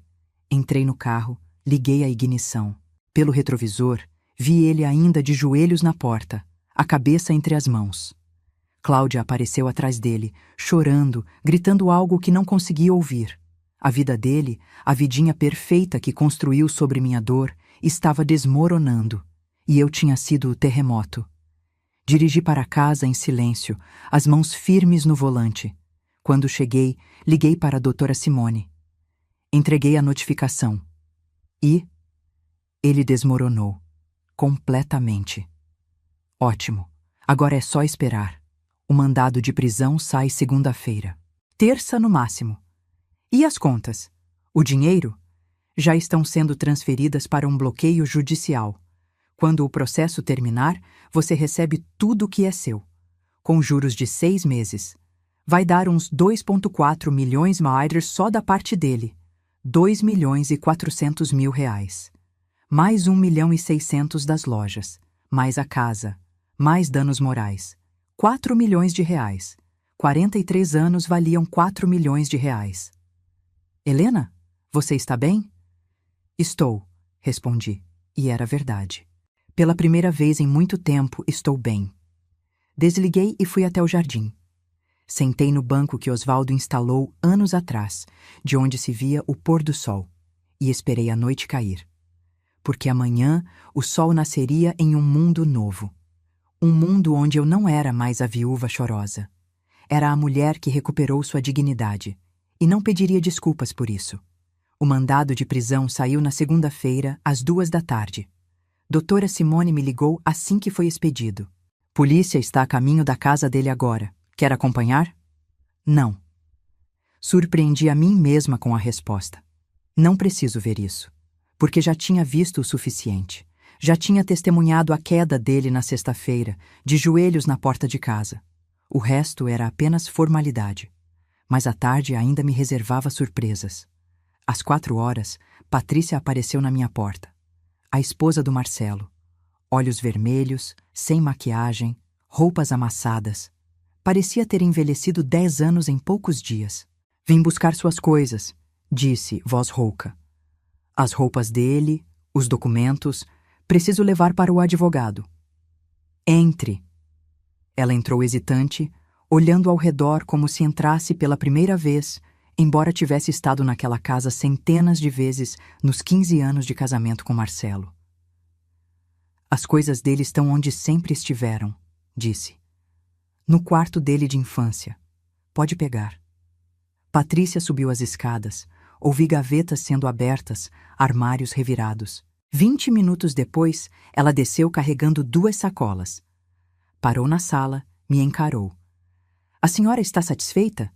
Destruiu nossa família completamente? Sua família se destruiu sozinha, respondi calmamente. quando escolheram roubar de mim. Ele é seu filho. E mesmo assim me roubou. Falsificou minha assinatura. Me deixou chorando um morto falso enquanto embolsava milhões. Levantei. Caminhei até ela. Você sabia? Sabia do plano todo? Ela desviou o olhar. Marcelo me contou. Depois. Quando tudo já estava feito. E você não achou errado? Achei. Claro que achei. Mas o que eu ia fazer? Denunciar meu próprio marido? Eu fiz. Patrícia me olhou com raiva e respeito misturados. A senhora é fria. Sabia disso? Colocar o próprio filho na cadeia. Ele colocou a si mesmo lá. Eu só apresentei as provas. Me aproximei mais. E sabe qual a diferença entre mim e você, Patrícia? Você escolheu ficar quieta quando viu a injustiça porque era conveniente. Eu escolhi lutar, mesmo que doesse. Ela balançou a cabeça, lágrimas escorrendo. Ele vai ficar anos preso. Anos. E eu não sei se vou aguentar esperar. Então não espera. Você é jovem ainda. Tem 38 anos. Pode recomeçar. Como a senhora pode ser tão prática? Completei. Porque passei 43 anos sendo romântica, emocional, acreditando em família acima de tudo. E olha onde isso me levou. Sozinha, traída, roubada. Não vou cometer o mesmo erro 2 vezes. Patrícia pegou as sacolas, caminhou até a porta. Virou-se uma última vez. Ele te ama, sabe? Apesar de tudo, Marcelo te ama. Amor não rouba. Abri a porta para ela. Amor não mente. Amor não falsifica documentos. O que Marcelo sente por mim não é amor. É dependência, conveniência, talvez até culpa, mas não amor. Ela saiu sem responder. Na terça-feira, recebi uma visita inesperada. Cláudia. Quando abri a porta e a vi ali, fiquei surpresa. Ela parecia ter chorado por dias.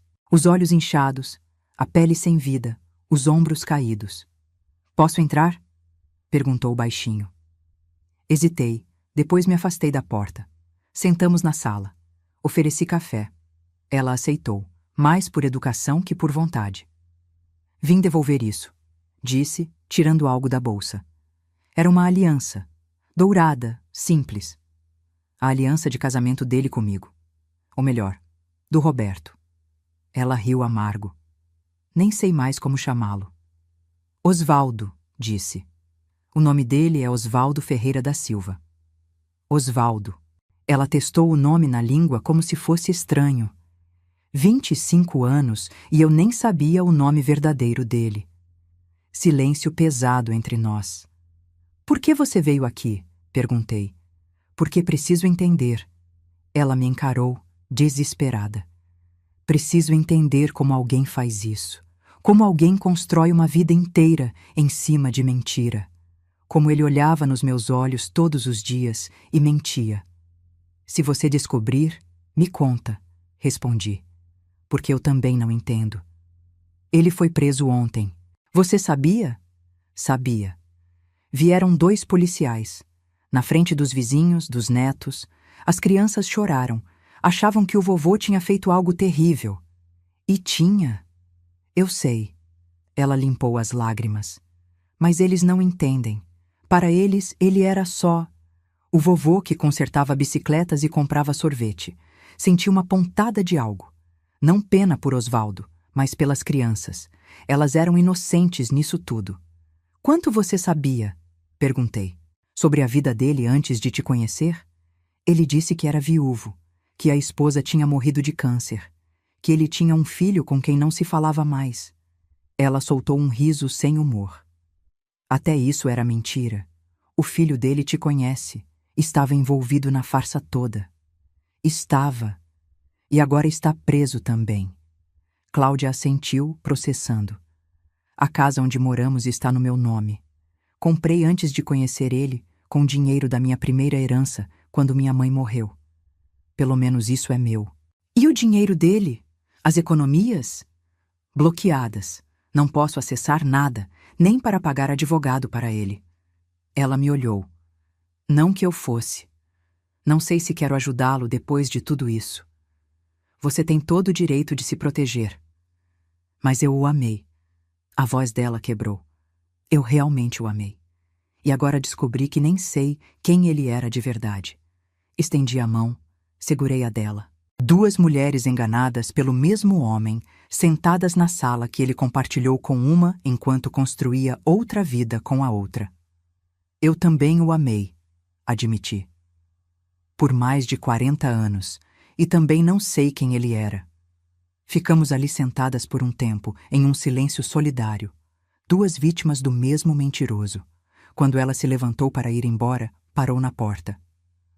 Você vai conseguir o dinheiro de volta? Os milhões que ele levou? Vou. A justiça já determinou que seja devolvido tudo, com correção. Bom, ela assentiu. Você merece.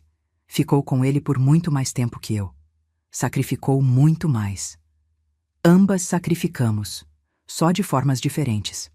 Ela foi embora, deixando a aliança falsa sobre a mesa de centro. Peguei-a, pesei na mão. Mais uma mentira materializada em ouro. Joguei no lixo. Na quarta-feira, o processo criminal de Marcelo avançou. A promotora, doutora Flávia Mendes, me ligou para atualizar. Seu filho aceitou fazer delação premiada. Meu estômago apertou. O que significa isso? Significa que ele vai contar tudo em troca de redução de pena. Vai entregar documentos, gravações, detalhes do plano inteiro. Em troca, a pena dele pode cair de 8 para 3 anos e meio. Com bom comportamento, sai em 2. 2 anos. Marcelo sairia em 2 anos se colaborasse. E Osvaldo? A delação do seu filho prejudica muito a defesa dele. Com todos os detalhes sendo expostos, o Osvaldo não tem como negar. A pena dele pode subir para 10 anos. 10 anos. Osvaldo teria 83 quando saísse. Se saísse vivo. E você acha que eu deveria ter pena? Perguntei. Não. Acho que você deveria se orgulhar. Mulheres na sua situação geralmente ficam quietas por medo, por vergonha ou porque a família pressiona. Você lutou. E está ganhando. Ganhando. Será que era isso que eu estava sentindo? Vitória? Na sexta-feira, uma semana depois de ter confrontado Osvaldo, doutora Simone me chamou ao escritório. Tenho novidades. Ótimas notícias.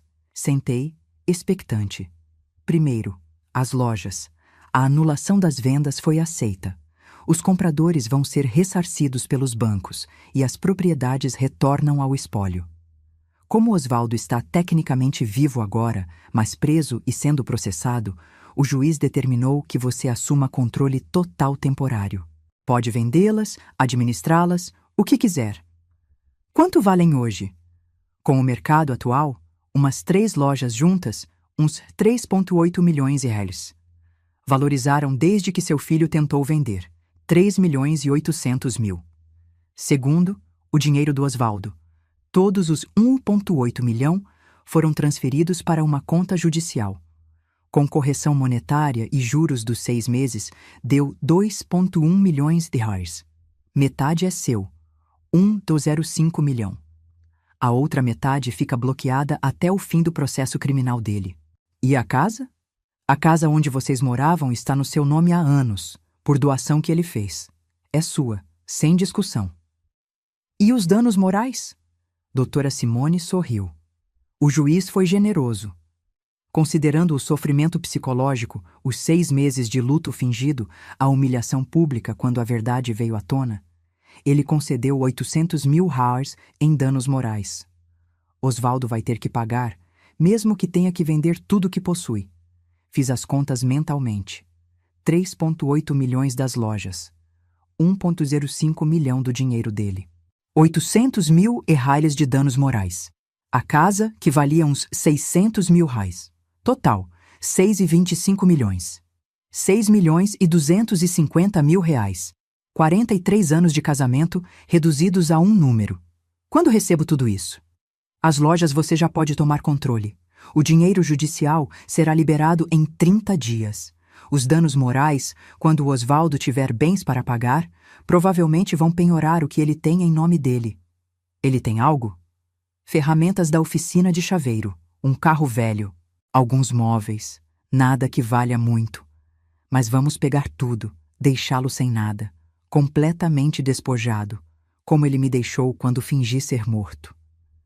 Tem mais uma coisa, disse doutora Simone, séria. Marcelo pediu para falar com você, na prisão. Ele quer se desculpar pessoalmente. Meu coração apertou. Não quero vê-lo. Eu disse que você ia falar isso. Mas ele insistiu.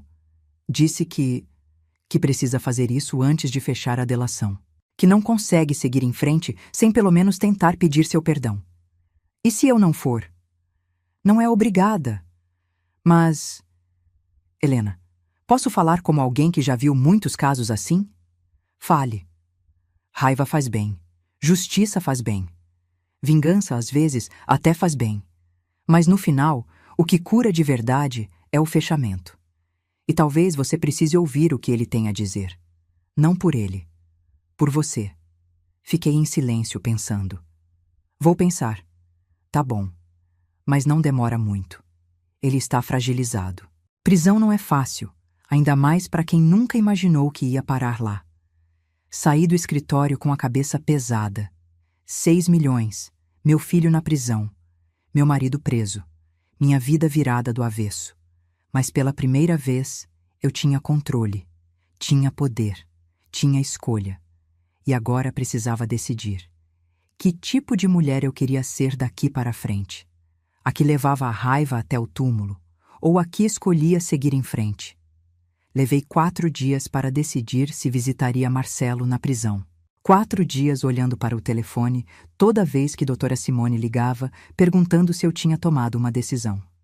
4 dias revirando memórias. O menino pequeno que corria pela casa, o adolescente que me abraçava quando tirava boas notas, o homem que chorou no meu ombro quando a esposa teve o primeiro aborto espontâneo, e o mesmo homem que falsificou minha assinatura 15 vezes. Na quinta-feira de manhã, finalmente liguei para a doutora Simone. Vou, hoje à tarde. Quer que eu vá com você? Não, preciso fazer isso sozinha. A penitenciária regional ficava a 40 minutos da cidade. Um prédio cinza, cercado de muros altos e arame farpado. Estacionei no visitante, passei pela revista, troquei minha bolsa por um número de plástico. Me levaram para uma sala pequena com uma mesa de metal e 2 cadeiras. Paredes descascadas, cheiro de desinfetante barato.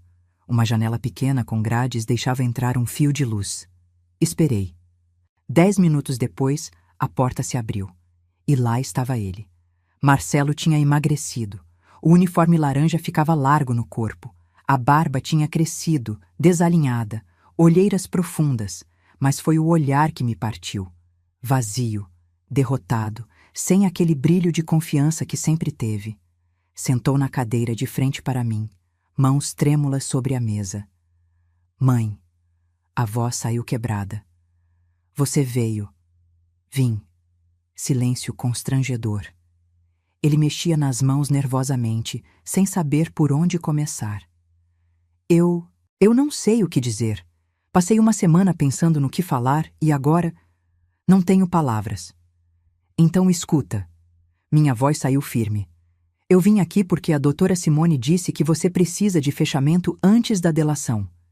Mas eu preciso que você entenda uma coisa. Não vim aqui para te perdoar. Vi a dor cruzar o rosto dele. Eu sei que estraguei tudo. Sei que não mereço perdão. Mas, mãe, eu preciso que você saiba que eu nunca quis te machucar. Nunca. Mas machucou. Profundamente. Eu sei. Lágrimas começaram a cair. Todo dia aqui dentro eu penso nisso. Penso em como você deve ter se sentido quando descobriu. A traição, não só do papai, mas minha também. E eu me odeio por isso, mãe. Me odeio tanto. Ódio de si mesmo não muda o que você fez. Eu sei, mas eu preciso que você entenda o contexto. Quando o papai me procurou com aquele plano insano, eu tinha acabado de descobrir as dívidas. 800 mil reais, mãe. As lojas estavam afundando. Se a senhora pedisse divórcio e levasse metade, não ia sobrar nada. As lojas iam fechar, os funcionários iam ser demitidos, tudo que o papai construiu ia... Tudo que nós construímos, corrigi. Eu estava lá, Marcelo, em cada decisão, em cada sacrifício. Eu abri mão da minha carreira de costureira para cuidar de você enquanto seu pai construía o negócio.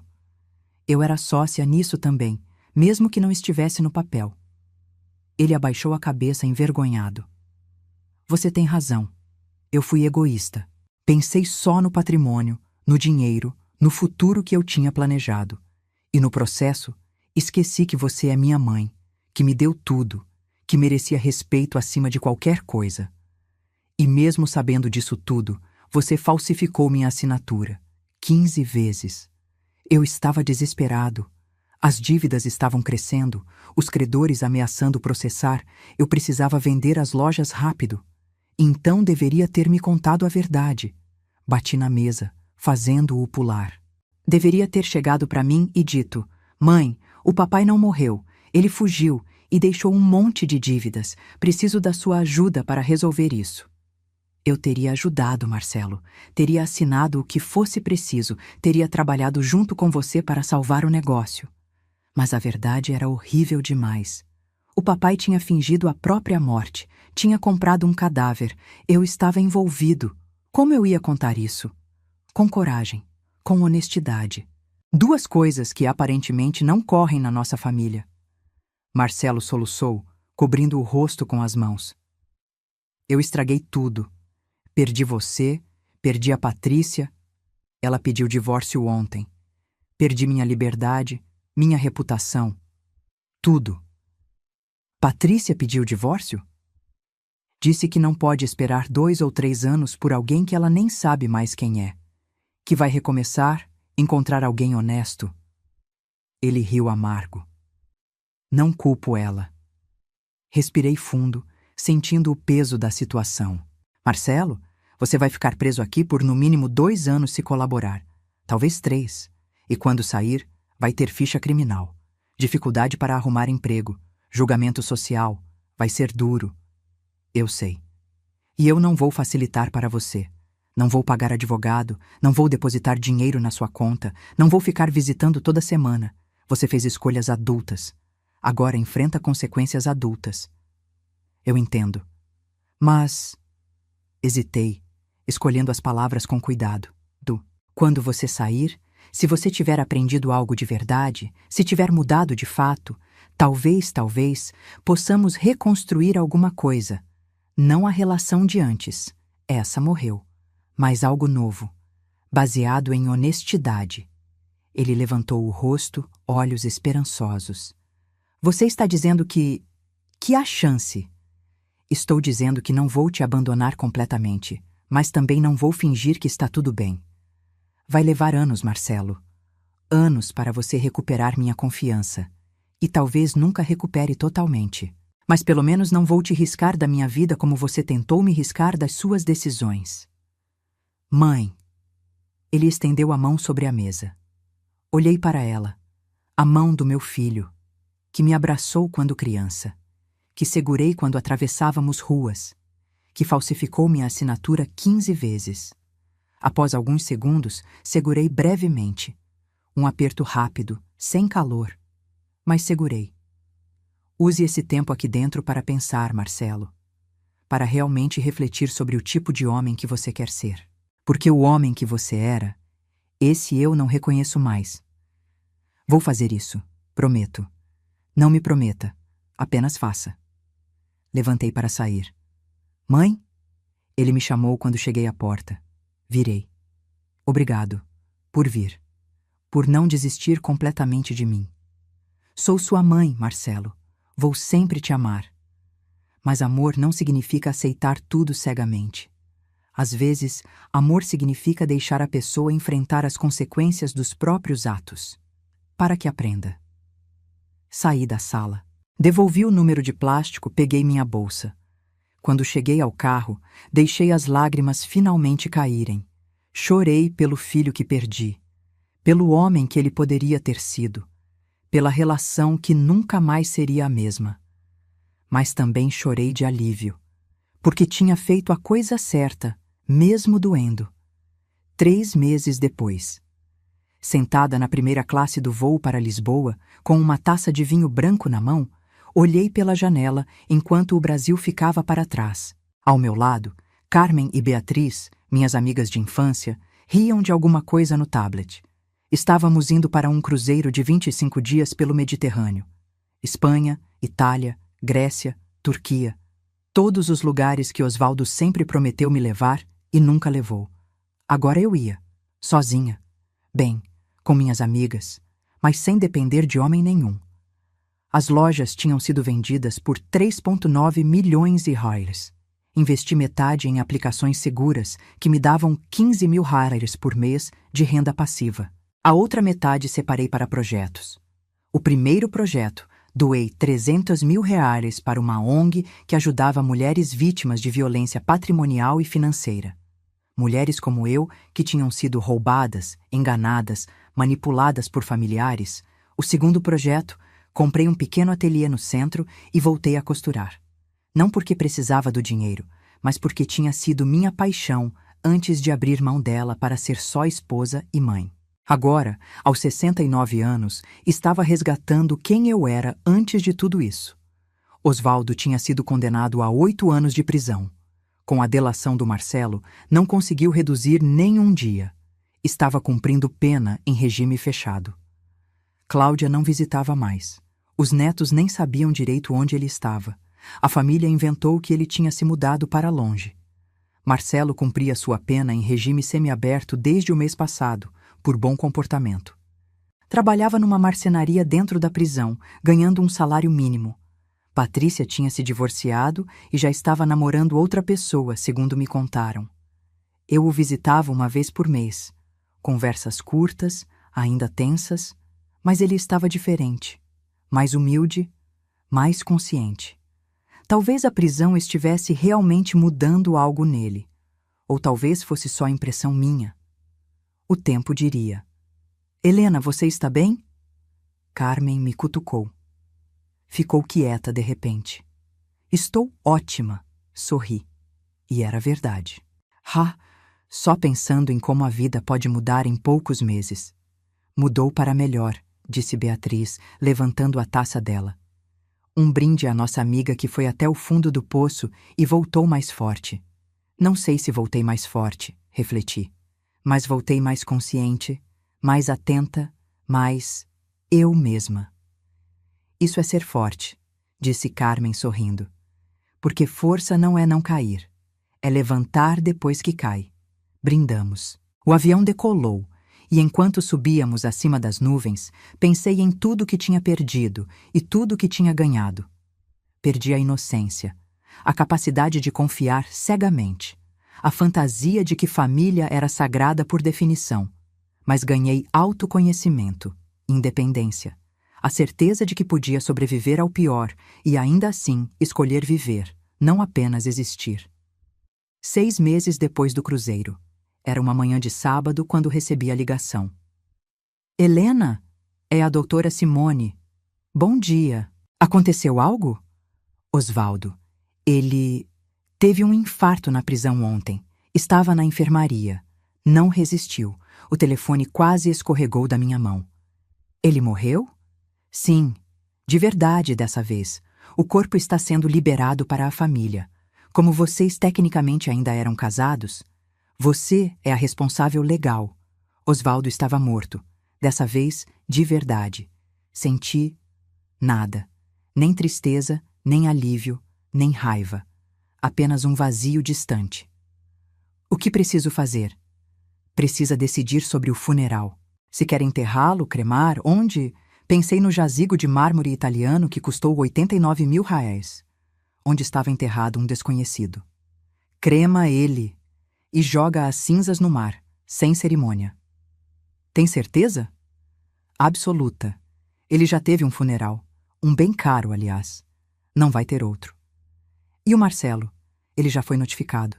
Está pedindo para ir ao funeral. Não tem funeral. Ele pode se despedir das cinzas depois, se quiser. Mas não vou fazer espetáculo. Não de novo. Desliguei e fiquei sentada em silêncio na varanda do meu ateliê. Osvaldo estava morto. O homem que amei por 43 anos. O homem que me traiu por 25.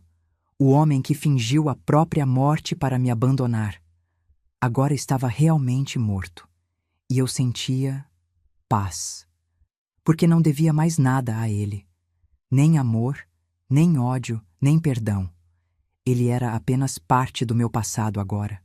Uma parte dolorosa que me ensinou lições valiosas. Um ano depois de tudo ter começado. Estava no ateliê, costurando um vestido de noiva para a filha de uma cliente, quando Marcelo apareceu na porta.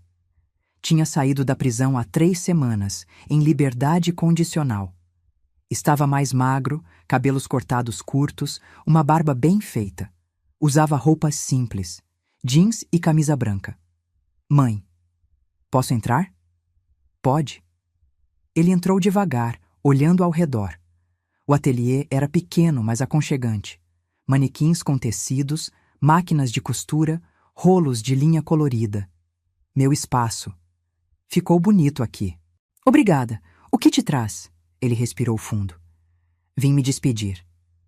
Despedir? Estou me mudando para Porto Alegre. Consegui emprego numa marcenaria lá. É recomeço total, longe de tudo, de todos, onde ninguém conhece minha história. Entendo. E antes de ir, eu precisava te agradecer. Agradecer? Por não ter desistido de mim, por ter me visitado na prisão, mesmo quando eu não merecia. Por ter vindo no enterro das cinzas do papai comigo. Por ter me dado essa última chance de ser alguém melhor. Coloquei a costura de lado, levantei. Marcelo, eu não te dei chance nenhuma.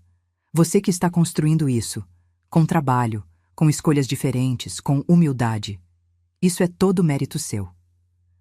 Mesmo assim, você poderia ter me abandonado completamente, e não abandonou. Porque sou sua mãe. E mães não abandonam, mas também não acobertam. Essa foi minha maior lição esse ano. Amor verdadeiro é deixar a pessoa enfrentar as consequências e crescer com elas. Ele assentiu, olhos marejados. Vou fazer dar certo em Porto Alegre. Vou reconstruir minha vida do zero. E um dia, vou te fazer se orgulhar de mim de novo. Já estou orgulhosa do homem que você está tentando ser. Ele se aproximou, hesitante. Abri os braços e, pela primeira vez em mais de um ano, abracei meu filho de verdade. Não um abraço protocolar, mas um abraço de mãe. Quando ele saiu, levando apenas uma mala e um futuro incerto, fiquei na porta do ateliê vendo-o partir. E percebi que tinha conseguido algo raro. Tinha transformado dor em crescimento, traição em sabedoria, perda em recomeço. Hoje, 2 anos depois de ter visto Osvaldo vivo naquele supermercado, acordo todos os dias na minha casa, vou para meu ateliê, costuro minhas peças, tomo café com minhas amigas. Tenho 15 mil reais de renda passiva por mês. Meu ateliê fatura outros 8 mil reais. Não preciso de nada nem de ninguém. Marcelo me liga toda semana de Porto Alegre. Está namorando uma moça de lá, honesta, trabalhadora. Diz que um dia quer me apresentar ela. Talvez eu vá, ou talvez peça para virem aqui. Não visitei o túmulo vazio de Osvaldo, desde que descobri a verdade. Mandei colocar uma placa simples. Aqui jaz um desconhecido, que encontre paz. Porque aquele túmulo nunca foi do meu marido. Foi da minha inocência. E essa, sim, merecia descansar em paz. Às vezes, quando estou costurando, penso em tudo o que aconteceu. E me pergunto, valeu a pena? Destruir minha família, colocar meu filho na prisão, expor publicamente toda aquela dor? E a resposta é sempre a mesma. Sim, porque aprendi que dignidade não se negocia, que respeito não se implora, que amor próprio vale mais que qualquer laço familiar baseado em mentira.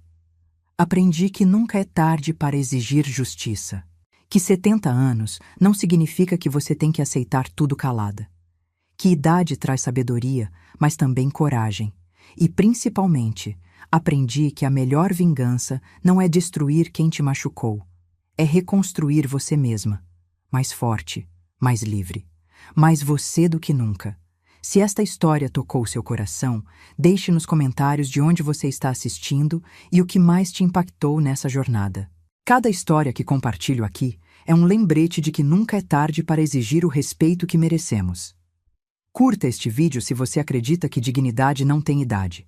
E se inscreva no canal para continuar acompanhando histórias reais de superação, justiça e recomeços. Porque no final, não importa quantos anos você tem ou quanto tempo perdeu vivendo uma mentira. O que importa é a coragem de acordar um dia e dizer: daqui para frente eu escolho a verdade. Eu escolho a mim mesma. E essa escolha, meus amigos, essa escolha muda tudo. Fim.